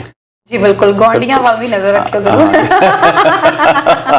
ਨਹੀਂ, ਨਥਿੰਗ ਰੌਂਗ ਵਿਦ ਦੈਟ, ਬਿਲਕੁਲ, ਕਿਉਂਕਿ ਦੇਖੋ ਅਸੀਂ ਇਹ ਸਾਡਾ ਰਲ ਮਿਲ ਕੇ ਚੱਲੇਗਾ। ਜੇ ਅਸੀਂ ਨਹੀਂ ਕੰਟਰੋਲ ਕਰਦੇ ਹਾਊ ਵੀ ਨੂੰ ਬਿਲਕੁਲ ਜੀ ਸਹੀ ਕਿਵੇਂ ਹੋਊਗਾ। ਜੀ ਬਿਲਕੁਲ। ਤੇ ਦਰਸ਼ਕ ਇੱਕ ਜੁੜ ਗਏ ਨੇ ਹੋਰ। ਹੈਲੋ ਸਤਿ ਸ਼੍ਰੀ ਅਕਾਲ ਜੀ। ਹਾਂ ਤੁਹਾਨੂੰ ਸਤਿ ਸ੍ਰੀ ਅਕਾਲ ਬੇਟੇ ਵੀਰ ਜੀ, ਸਤਿ ਸ੍ਰੀ ਅਕਾਲ। ਸਤਿ ਸ਼੍ਰੀ ਅਕਾਲ ਜੀ। ਦੱਸੋ ਜੀ ਕੀ ਕਹਿਣਾ ਚਾਹੁੰਦੇ ਹੋ, ਕੀ ਹਾਲ ਚਾਲ ਨੇ? ਮੈਂ ਕਹਿਣਾ ਚਾਹੁੰਦੀ, ਹਾਂਜੀ ਹਾਲ ਚਾਲ ਬੇਟੇ ਵਧੀਆ, ਬਹੁਤ ਵਧੀਆ ਜੀ, ਦੱਸੋ ਜੀ। ਮੈਂ ਕਹਿਣਾ ਚਾਹੁੰਦੀ ਸੀਗੀ, ਮੈਂ ਕਿਹਾ ਵੀ ਤੁਹਾਨੂੰ ਕਿਵੇਂ ਲੱਗਿਆ ਵੀ ਟਰੰਪ ਉੱਤਰ ਗਿਆ? ਦੇਖੋ ਜੀ ਸਾਡੀਆਂ ਖਬਰਾਂ ਘਟ ਗਈਆਂ ਅੱਗੇ ਨਾਲੋਂ। ਤਾਂ ਸਭ ਤੋਂ ਸਾਡੀ ਵੱਡੀ ਗੱਲ ਇਹ ਜੀ, ਖਬਰਾਂ ਮੁੱਕ ਜਾਣੀਆਂ ਜੀ। ਇਹ ਸਾਹਮਣੇ ਅੱਛਾ, ਖਬਰਾਂ ਘਟ ਗਈਆਂ। ਟਰੰਪ ਸਾਹਿਬ ਰੌਣਕ ਲਾਈ ਰੱਖਦੇ ਸੀਗੇ। ਤਾਂ ਹਰੇਕ ਹੀ ਕਹਿੰਦਾ। ਦੇਖੋ ਜੀ ਯੂਐਸ ਲਈ ਜਿਹੜਾ ਵੀ ਵਧੀਆ ਸੋਚੇ ਉਹ ਵਧੀਆ ਆ, ਜਿਹੜਾ ਜਿੱਤ ਗਿਆ, ਜਿੱਥੋਂ ਦੇ ਲੋਕਾਂ ਨੇ ਫਤਵਾ ਦਿੱਤਾ, ਜੋ ਫਤਵਾ ਦਿੱਤਾ ਵਧੀਆ ਸੋਚ ਕੇ ਦਿੱਤਾ ਹੋਣਾ। ਬਿਲਕੁਲ ਜੀ। ਆਪਣਾ ਤਾਂ ਜਦ ਕੋਈ ਸਾਡਾ ਆਪਣਾ ਮਤਲਬ ਸਿਰਫ ਇੱਥੇ ਤੱਕ ਹੈ ਜੀ, ਜੇ ਸਾਡੇ ਕੰਟਰੀ ਦੇ ਨਾਲ ਜਿਹਦੇ ਸੰਬੰਧ ਚੰਗੇ ਹੋਣਗੇ ਉਹ ਚੰਗੀ ਗੱਲ ਹੈਗੀ ਆ। ਕਿਉਂ ਟਰੰਪ ਸਾਹਿਬ ਦੀ ਗੱਲ ਇਹ ਸੀਗੀ ਕਿ ਪਤਾ ਨਹੀਂ ਸੀ ਲੱਗਦਾ ਕਦੋਂ ਕਿਹੜੀ ਗੱਲ ਕਰਨੀ ਆ, ਥੋੜਾ ਸਟੇਬਲ ਕੰਮ ਚੱਲੇ ਤਾਂ ਚੰਗੀ ਗੱਲ ਹੈਗੀ ਹੈ ਜੀ। ਸਹੀ ਗੱਲ ਆ, ਬਹੁਤ ਪੁੱਛੇ ਦਿਮਾਗ ਦਾ ਸੀ। ਹਾਂਜੀ, ਮੋਦੀ ਵੀ ਇਹਦੇ ਨਾਲ ਦਾ ਹੀ ਆ, ਮੋਦੀ ਵੀ ਇਹਦੇ ਨਾਲ ਦਾ ਹੀ ਆ, ਬਿਲਕੁਲ ਸਹੀ ਨਹੀਂ ਆ ਜੀ। ਥੈਂਕ ਯੂ ਜੀ। ਕਿਸੇ ਪਾਸੇ ਦਾ ਸ਼ੁਕਰੀਆ ਜੀ, ਸ਼ੁਕਰੀਆ ਆਪਣੇ ਵਿਚਾਰ ਸਾਂਝੇ ਕਰਨ ਦੇ ਲਈ। ਤੇ ਸਰ ਇਸ ਵਕਤ ਅਗਲੀ ਖਬਰ ਵੱਲ ਥੋੜਾ ਜਿਹਾ ਅੱਗੇ ਵਧਦੇ ਹਾਂ। ਖਬਰ ਇਸ ਵਕਤ ਸਾਹਮਣੇ ਆ ਰਹੀ ਹੈ, ਕਹਿੰਦੇ ਕਿ ਲਾਹੌਰ ਤੋਂ ਜਿਹੜੀ ਖਬਰ ਸਾਹਮਣੇ ਆਈ ਹੈ ਡਿਸਕਸ ਕਰਨੀ ਥੋੜੀ ਜਿਹੀ ਜ਼ਰੂਰੀ ਹੈ, ਕਿਉਂਕਿ ਲਾਹੌਰ ਦੇ ਵਿੱਚ ਇੱਕ ਮਹਿਲਾ ਜਿਹੜੀ ਹੈ ਟ੍ਰੈਫਿਕ ਵੂਮਨ ਜਿਹੜੀ ਹੈਗੀ ਆ, ਉਹਨੂੰ ਇੱਕ ਮਿਸ਼ਨ ਲਈ ਚੂਜ਼ ਕੀਤਾ ਗਿਆ। UN ਦਾ ਮਿਸ਼ਨ ਹੈ ਤੇ ਸ਼ਾਂਤੀ ਮਿਸ਼ਨ ਹੀ ਹੈਗਾ ਸਰ। ਲਾਹੌਰ ਦੀ ਟ੍ਰੈਫਿਕ ਵੂਮਨ ਆਫੀਸਰ ਨੂੰ ਚੂਜ਼ ਕੀਤਾ ਗਿਆ US ਦੇ ਮਿਸ਼ਨ ਲਈ, ਆਪਣੇ ਆਪ ਵਿੱਚ ਇੱਕ ਕਾਬਿਲ ਤਾਰੀਫ ਗੱਲ ਹੈ। ਸਲਮਾ ਅਬਦੁਲ ਗਨੀ ਹੈ ਜੀ ਉਹਦਾ ਨਾਮ। It's a very good thing. ਜਦੋਂ ਦੇਖੋ ਖਾਸ ਕਰਕੇ ਮੈਂ ਉਹ ਨਹੀਂ ਕਹਿੰਦਾ ਉੱਥੇ ਬਹੁਤ ਜ਼ਿਆਦਾ ਰੈਸਟ੍ਰਿਕਸ਼ਨਸ ਨੇ ਲੇਡੀਜ਼ ਉੱਤੇ, ਪਰ ਫਿਰ ਵੀ ਫਰਕ ਹੈ। ਪਾਕਿਸਤਾਨ ਵਰਗੇ ਕੰਟਰੀ ਦੇ ਵਿੱਚੋਂ ਅਜਿਹੀ ਗੱਲ ਹੋਣੀ, ਸੁਡਾਨ ਦੇ ਵਿੱਚ ਜਾ ਕੇ, ਸੁਡਾਨ ਉਦੋਂ ਵੀ ਬੈਕਵਰਡ ਆ, ਕਿਤੇ ਬੈਕਵਰਡ ਆ, ਉਸ ਜਗ੍ਹਾ ਤੇ ਜਾ ਕੇ ਯੂਨਾਈਟਿਡ ਨੇਸ਼ਨਸ ਵਾਸਤੇ ਉਹਨੇ ਉੱਥੇ ਕੰਮ ਕਰਨਾ, ਐਜ਼ ਏ ਮੇਰੇ ਪੁਲਿਸ ਵੂਮਨ ਹੀ ਕੰਮ ਕਰਨਾ ਜੀ ਉਹਨੇ, ਬੜੀ ਚੰਗੀ ਗੱਲ ਆ। ਔਰ she I guess she is the first one from Pakistan, the lady ਜਿਹਨੇ ਇਸ ਕੰਮ ਦੇ ਵਿੱਚ ਜਾਣਾ। ਔਰ ਮੈਨੂੰ ਇਸ ਗੱਲ ਦੀ ਖੁਸ਼ੀ ਹੋਈ ਜੀ ਕਿ ਜਦੋਂ ਤੁਸੀਂ ਨਵੀਂ ਪਿਰਤ ਪੈਂਦੀ ਹੈ, ਚੰਗੀ ਗੱਲ ਹੈਗੀ, ਨਵੀਂ ਓਪਨਿੰਗ ਖੁੱਲਦੀ ਹੈ ਪਾਕਿਸਤਾਨ ਦੇ ਵਿੱਚ। ਹੁਣ ਹੋਰ ਦੇਖ ਕੇ ਇਵੇਂ ਹੋਰ ਅੱਗੇ ਦੀ ਅੱਗੇ ਵਧਣਗੇ, ਫੀਮੇਲਸ ਨੂੰ ਜ਼ਿਆਦਾ ਅਪਰਚੂਨਿਟੀਜ਼ ਮਿਲਣ ਦਾ ਮੌਕਾ ਬਿਲਕੁਲ, ਔਰ ਮਿਲਣੀ ਚਾਹੀਦੀ ਵੀ ਹੈ ਜੀ। ਹੁਣ ਤੱਕ ਤੁਸੀਂ ਉਹ ਦੇਖੋ ਕਈ ਕੰਟਰੀਜ਼ ਦੇ ਵਿੱਚ, ਸਾਊਦੀ ਅਰੇਬੀਆ ਸ਼ਾਇਦ ਉਹਨਾਂ ਨੇ ਹੁਣ ਅਲਾਓ ਕੀਤਾ ਮਾੜਾ ਮੋਟਾ ਕੋਈ ਚਲਾ ਸਕਦਾ ਹੈਗਾ, ਕਾਰ ਚਲਾ ਸਕਦੀਆਂ, ਲੇਡੀਜ਼ ਕਾਰ ਨਹੀਂ ਸੀ ਚਲਾ ਸਕਦੀਆਂ, ਘਰੋਂ ਬਾਹਰ ਨਹੀਂ ਨਿਕਲ ਸਕਦੀਆਂ ਅਨਲੈਸ ਕੋਈ ਮਰਦ ਹੋਵੇ, ਚਾਹੇ ਬੇਟਾ ਚਾਹੇ ਹਸਬੈਂਡ ਆ, ਚਾਹੇ ਕੋਈ ਹੋਰ, ਮਰਦ ਤੋਂ ਬਿਨਾਂ ਘਰੋਂ ਬਾਹਰ ਨਹੀਂ। ਵਾਏ ਕੀ ਗੱਲ, ਤੁਹਾਨੂੰ ਇੰਨੇ ਵੀ ਯਕੀਨ ਨਹੀਂ ਗਿਆ? ਤੁਹਾਡੀਆਂ ਸਿਸਟਰਸ ਨੇ, ਤੁਹਾਡੀਆਂ ਮਦਰਸ ਨੇ, ਤੁਸੀਂ ਉਹਨਾਂ ਨੂੰ ਇੰਨਾ ਸਖਤੀ ਦੇ ਨਾਲ ਬੰਦ ਕਰਕੇ ਰੱਖਿਆ। ਤੁਸੀਂ ਦੇਖੋ ਕਿ ਫੀਮੇਲ ਜਿਹੜੀ ਆਫੀਸਰ ਹੈ ਇਹ ਸੌਕਰ ਪਲੇਅਰ ਵੀ ਰਹਿ ਚੁੱਕੀ ਹੈ, ਐਮਫਿਲ ਕੀਤੀ ਹੋਈ ਹੈ ਤੇ ਹੁਣ PhD ਵੀ ਨਾਲ ਦੀ ਨਾਲ ਕਰ ਰਿਹਾ। ਘੱਟੋ ਘੱਟ 10 ਸਾਲ ਦਾ ਆਪਦੀ ਫੀਲਡ ਦੇ ਵਿੱਚ ਇਹਨਾਂ ਨੂੰ ਐਕਸਪੀਰੀਅੰਸ ਹੈ। ਸੈਲੂਟ ਹੈ ਇਹਨਾਂ ਦੇ ਪੇਰੈਂਟਸ ਨੂੰ ਵੀ ਜਿਹੜੇ ਕਿ ਪਾਕਿਸਤਾਨ ਦੇ ਵਿੱਚ ਰਹਿ ਕੇ ਆਪਣੀ ਬੇਟੀ ਨੂੰ ਇੰਨੀ ਜ਼ਿਆਦਾ ਓਪਰਚੁਨਿਟੀ ਦਿੱਤੀ ਉਹਨਾਂ ਨੇ। ਬਿਲਕੁਲ, ਇਹ ਜਿਹੀਆਂ ਹੁੰਦੀਆਂ ਨਾ, ਲੋਕੀ ਫਿਰ ਇਹ ਤੋਂ ਲੀਡ ਲੈਂਦੇ ਆ। ਅਗਲਾ ਕਹਿੰਦਾ ਵੀ ਜੇ ਉਹ ਕਰ ਸਕਦਾ ਤਾਂ ਮੈਂ ਕਿਉਂ ਨਹੀਂ ਕਰ ਸਕਦਾ। ਮਲਾਲਾ ਯੂਸੁਫਜ਼ਈ ਦੀ ਆਪਾਂ ਆਮ ਗੱਲ ਕਰਦੇ ਹਾਂ, ਜੇ ਉਹ ਕੁੜੀ ਨੇ ਕਿੱਥੇ ਤੱਕ ਗਈ ਹੈ, ਈਵਨ ਉਹ BBC ਨੂੰ ਬਲੌਕ ਲਿਖਦੀ ਹੁੰਦੀ ਸੀ, ਰਾਈਟ, ਕੋਈ ਮਾੜੀ ਮੋਟੀ ਗੱਲ ਨਹੀਂ ਸੀਗੀ। ਐਂਡ ਉਹ ਤਾਂ ਪਰਮਾਤਮਾ ਨੇ ਉਹਦੀ ਉਮਰ ਲੰਬੀ ਕੀਤੀ ਸੀ, ਉਹ ਬਚ ਗਈ, ਅਗਲੇ ਦਾ ਕਸਰ ਕੋਈ ਨਹੀਂ ਸੀ ਛੱਡੀ। ਔਰ ਉਹ ਹੁਣ ਉਹਨਾਂ ਦੇ ਵਾਸਤੇ ਇੱਕ ਸਾਹਮਣੇ ਲਾਟ ਖੜੀ ਆ, ਉਹ ਜਗ ਰਹੀ ਆ, ਉਹਨੂੰ ਉਹਨਾਂ ਨੇ ਬੁਝਾਉਣ ਦੀ ਕੋਸ਼ਿਸ਼ ਕੀਤੀ ਹੈ, ਪਰ ਨਹੀਂ। ਔਰ ਆਈ ਹੋਪ ਇਹ ਜਿਹੇ ਲੋਕ ਚਾਨਣ ਮੁਨਾਰੇ ਦਾ ਕੰਮ ਕਰਨ ਹੋਰ ਨਵੀਆਂ ਬੱਚੀਆਂ ਅੱਗੇ ਆਉਣ, ਹੋਰ ਔਰਤਾਂ ਅੱਗੇ ਆਉਣ, ਚੰਗੀ ਗੱਲ ਹੈ ਜੀ। ਯੂਐਸ ਇਲੈਕਸ਼ਨਸ ਤੋਂ ਬਾਅਦ ਇੱਕ ਖਬਰ ਹੋਰ ਪੋਜ਼ਿਟਿਵ ਸਾਹਮਣੇ ਆ ਰਹੀ ਹੈ। ਇਲੈਕਸ਼ਨਸ ਦੇ ਵਿੱਚ ਕਰੋਨਾ ਵਾਇਰਸ ਵੀ ਕਿੱਧਰੇ ਗਿਆ, ਕਰੋਨਾ ਵਾਇਰਸ ਦੀ ਵੈਕਸੀਨ ਵੀ ਕਿੱਧਰੇ ਗਈ, ਪਰ ਇਲੈਕਸ਼ਨਸ ਵੀ ਖਤਮ ਹੋ ਗਿਆ। ਹੁਣ ਵੈਕਸੀਨ ਨੂੰ ਲੈ ਕੇ ਵੀ ਇੱਕ ਗੁੱਡ ਖਬਰ ਸਾਹਮਣੇ ਆ ਰਹੀ ਹੈ। ਕਹਿੰਦੇ ਕਿ ਫਾਈਜ਼ਰ ਵਾਲਿਆਂ ਦਾ ਕਹਿਣਾ ਹੈ ਕਿ ਕੋਵਿਡ ਨੂੰ ਲੈ ਕੇ ਜਿਹੜੀ ਵੈਕਸੀਨ ਹੁਣ ਤੱਕ ਸਾਹਮਣੇ ਆਈ ਹੈ ਉਹਦੇ ਜਿਹੜੇ ਰਿਕਵਰੀ ਰੇਟਸ ਨੇ 90% ਨੇ, ਪੋਜ਼ਿਟਿਵ ਰਿਜ਼ਲਟ ਸਾਹਮਣੇ ਆ ਰਹੇ ਹਾਂ ਤਰਨ, ਇਹ ਬਹੁਤ ਵਧੀਆ ਖਬਰ ਆਈ ਹੈ। ਇਹ ਆਈ ਇਲੈਕਸ਼ਨ ਤੋਂ ਬਾਅਦ ਹੈ, ਨਹੀਂ ਤਾਂ ਟਰੰਪ ਸਾਹਿਬ ਨੇ ਖਬਰਾਂ ਇਹ ਤੇ ਕੀ ਕੁਝ ਕਹਿਣਾ ਸੀਗਾ। ਪਰ ਚੰਗੀ ਜਿੰਨੀ ਛੇਤੀ ਆਵੇ ਉਹਨੇ ਚੰਗੀ। ਆਪਣੇ ਟੂਡੂ ਸਾਹਿਬ ਨੇ ਵੀ ਅੱਜ ਬਿਆਨ ਦਿੱਤਾ ਇਸ ਮਾਮਲੇ ਤੋਂ ਖੁਸ਼ ਨੇ ਉਹ ਇਸ ਮਾਮਲੇ ਤੇ। ਪਰ ਪ੍ਰੋਬਲਮ ਇਹ ਹੈ ਕਿ 2021 ਤੋਂ ਪਹਿਲਾਂ ਵੈਕਸੀਨ ਨਹੀਂ ਆ ਰਿਹਾ।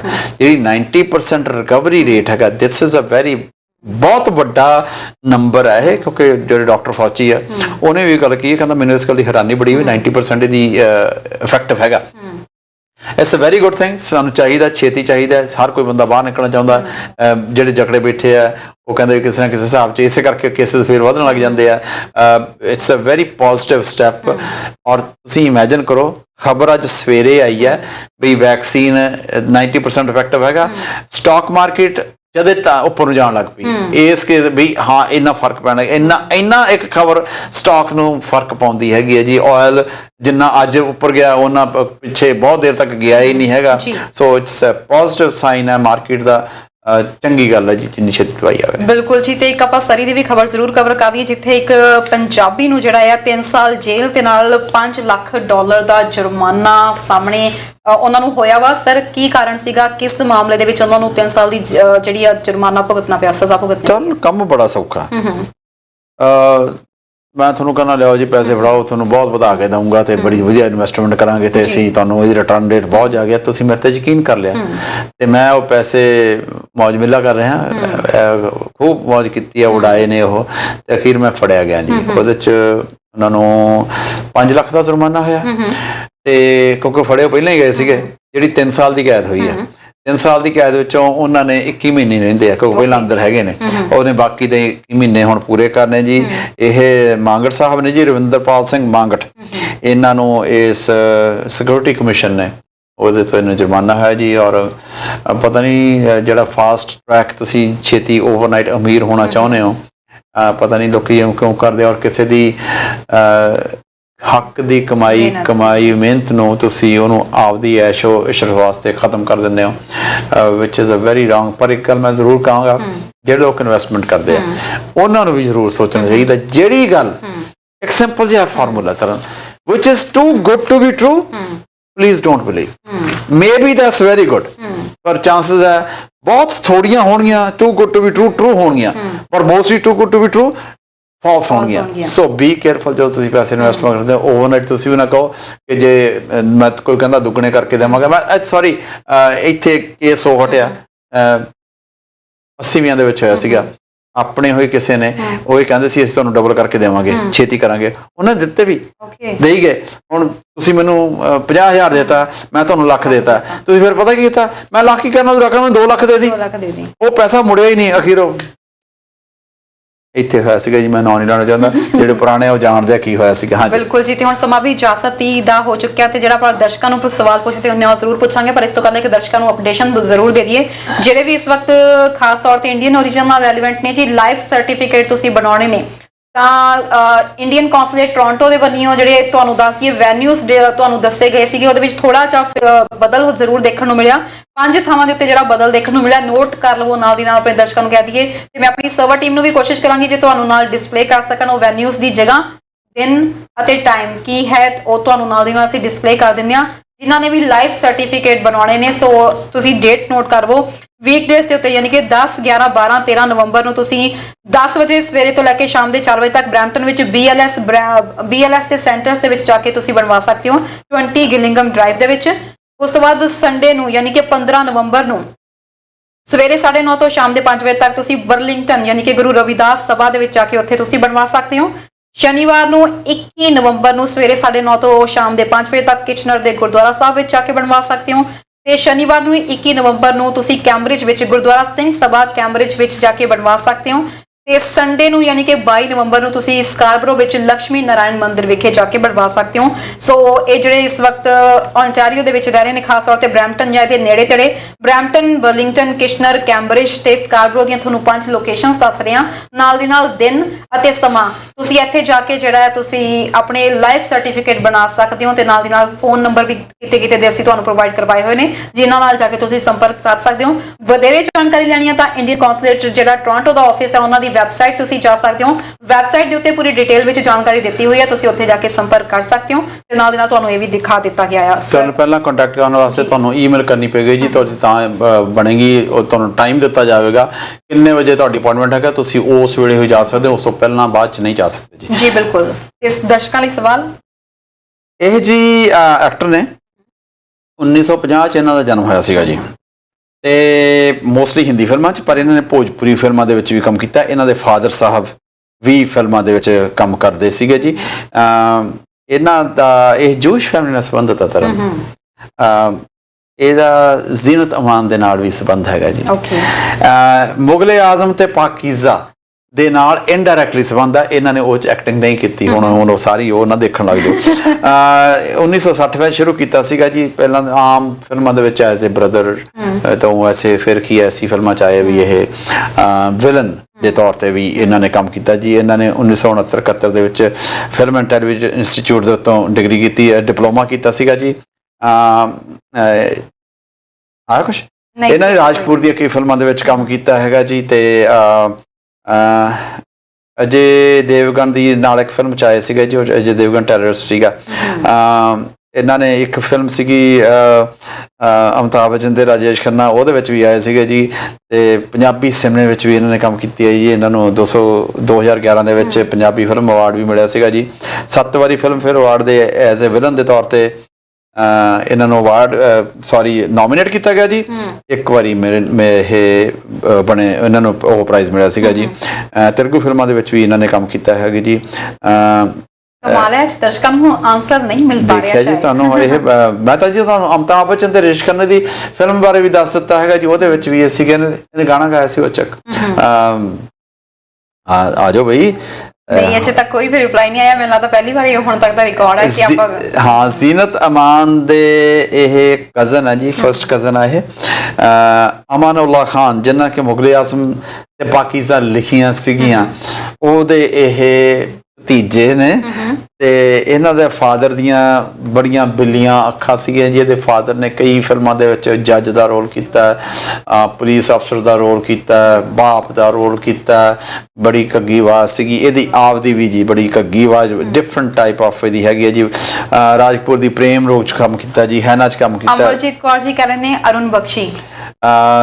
ਰਾਮ ਤੇਰੀ ਗੰਗਾ ਮਹਿਲੀ 'ਚ ਕੰਮ ਕੀਤਾ ਜੀ, ਖੁਦਾਰ 'ਚ ਕੰਮ ਕੀਤਾ, ਰਾਮ ਲਖਨ 250 ਫਿਲਮਾਂ 'ਚ ਕੰਮ ਕੀਤਾ। ਤ੍ਰਿਦੇਵ, ਪਿਆਰ ਕਾ ਮੰਦਰ, ਆਂਖੇ, ਮੋਹਰਾ, ਗੁਪਤ, ਇਹਦੇ ਵਿੱਚ ਕੰਮ ਕੀਤਾ ਜੀ। ਇੱਕ ਹੀ ਰਾਸਤਾ ਵਿੱਚ ਅਜੇ ਦੇਵਗਨ ਦੇ ਨਾਲ ਸੀਗੇ ਜੀ, ਜਿਹੜੀ ਕਿ ਟੈਰਰਿਸਟ ਵਾਲੀ ਮੂਵੀ ਸੀਗੀ। ਇਹਨਾਂ ਦੀ ਵੌਇਸ ਕੁਆਲਿਟੀ ਬਹੁਤ ਵਧੀਆ, ਤੇ ਇਹਨਾਂ ਨੇ ਮਤਲਬ ਇਹਨਾਂ ਦੀ ਕਈ ਮੂਵੀਜ਼ ਹੈਗੀਆਂ ਨੇ ਜਿਸ 'ਚ ਇਹਨਾਂ ਨੇ ਰੋਲ ਨਾ ਵੀ ਕੀਤਾ ਹੋਵੇ, ਬਟ ਇਹਨਾਂ ਦੀ ਵੌਇਸ ਨੂੰ ਅੱਗੇ ਬਿਗਨਿੰਗ ਦੇ ਵਿੱਚ ਯੂਜ਼ ਕੀਤਾ ਗਿਆ ਵਾ, ਇੰਟਰੋਡਕਸ਼ਨ ਦੇ ਲਈ ਡਾਇਲੌਗ ਬੋਲ, ਕਿਸੇ ਨੇ ਮੂਹਰੇ ਜਿਵੇਂ ਕੋਈ ਕਵਿਤਾ ਦੀਆਂ ਕੁਝ ਲਾਈਨਾਂ ਬੋਲਣੀਆਂ ਨੇ, ਇਹ ਜੀ ਗੱਲ ਕਰਨੀ ਹੈ, ਇਹਨਾਂ ਦੀ ਵੌਇਸ ਉੱਥੇ ਯੂਜ਼ ਕੀਤੀ ਗਈ ਹੈ। ਹਾਂਜੀ, ਬਸ ਅੱਜ ਹੈ ਨਹੀਂ ਕੀ ਗੱਲ। ਓਹੋ, ਇਹ ਤਾਂ ਉਹਦਾ ਰੈਕੋਰਡ ਹੋ ਗਿਆ ਜੀ। ਜੀ ਸਰ, ਲਓ ਜੀ, ਸਮਾਂ ਹੋ ਗਿਆ ਸਾਡਾ, ਤੁਹਾਨੂੰ ਦੱਸ ਦਿੰਦੇ ਜੀ। ਰਜ਼ਾ ਮੁਰਾਦ ਦੀ ਗੱਲ ਕੀਤੀ ਹੈ ਜੀ। ਰਜ਼ਾ ਮੁਰਾਦ ਦਾ ਫਾਦਰ ਮੁਰਾਦ ਸੀਗਾ ਜੀ, ਉਹਦਾ ਨਾਮ, ਉਹਦਾ ਫਸਟ ਨੇਮ ਮੈਨੂੰ ਨਹੀਂ ਪਤਾ, ਉਹਨੇ ਬਹੁਤ ਫਿਲਮਾਂ 'ਚ ਉਹ ਤੇ ਜਿਹੜਾ ਸਪਰੂ ਹੈ, ਦੋਨਾਂ ਦੀ ਸ਼ਕਲ ਤਕਰੀਬਨ ਇੱਕੋ ਜਿਹੀ ਹੈ। ਤਰਨ ਕਈਆਂ ਨੇ ਭੁਲੇਖਾ ਲਾ ਜਾਂਦਾ ਵੀ ਸਪਰੂ ਹੈ ਕਿ ਮੁਰਾਦ ਹੈ। ਸੋ ਜਿਹੜਾ ਸਪਰੂ ਵਰਗਾ ਇੱਕ ਹੋਰ ਸੀਗਾ ਜੀ, ਉਹ ਮੁਰਾਦ, ਔਰ ਰਜ਼ਾ ਮੁਰਾਦ ਦਾ ਫਾਦਰ ਸੀਗਾ ਜੀ। ਅਜੇ ਨਹੀਂ ਕਾਫੀ, ਫਿਰ ਬਿਲਕੁਲ ਜੀ, ਕੱਲ ਨੂੰ ਫਿਰ ਮਿਲਾਂਗੇ ਜੀ, ਇਜਾਜ਼ਤ ਦਿਓ। ਬਿਲਕੁਲ ਜੀ, ਤੇ ਇਸ ਦੇ ਨਾਲ ਹੀ ਫਿਲਹਾਲ ਸਾਨੂੰ ਇਜਾਜ਼ਤ ਦਿਓ, ਤੇ ਇਸ ਤੋਂ ਬਾਅਦ ਤੁਸੀਂ ਪ੍ਰੋਗਰਾਮ ਇੱਕ ਹੋਰ ਲਾਈਵ ਦੇਖ ਸਕਦੇ ਹੋ। 8 ਵਜੇ ਸਾਡਾ ਪ੍ਰੋਗਰਾਮ ਆਏਗਾ ਦੇਸ਼ ਦੁਨੀਆ ਬੁਲਟਨ, ਤੇ 9 ਵਜੇ ਤੁਸੀਂ ਦੇਖਣਾ ਨਾ ਭੁੱਲਿਓ ਸੁਣ ਲੈ ਸਰਕਾਰੇ। ਮਾਰਨਿੰਗ ਨੂੰ ਸਾਡਾ ਚੱਲਦਾ ਹੈ ਜੀ ਹੈਲੋ ਪੰਜਾਬ। ਇਸ ਦੇ ਨਾਲ ਜੇ ਤੁਸੀਂ ਸਾਨੂੰ YouTube ਤੇ Facebook ਤੇ ਸਬਸਕ੍ਰਾਈਬ ਨਹੀਂ ਕੀਤਾ ਤਾਂ ਕਰ ਲਵੋ। ਫਿਲਹਾਲ ਦਿਓ ਇਜਾਜ਼ਤ, ਦੇਖਦੇ ਰਹੋ ਹਮਦਰਦ TV। ਸਤਿ ਸ਼੍ਰੀ ਅਕਾਲ।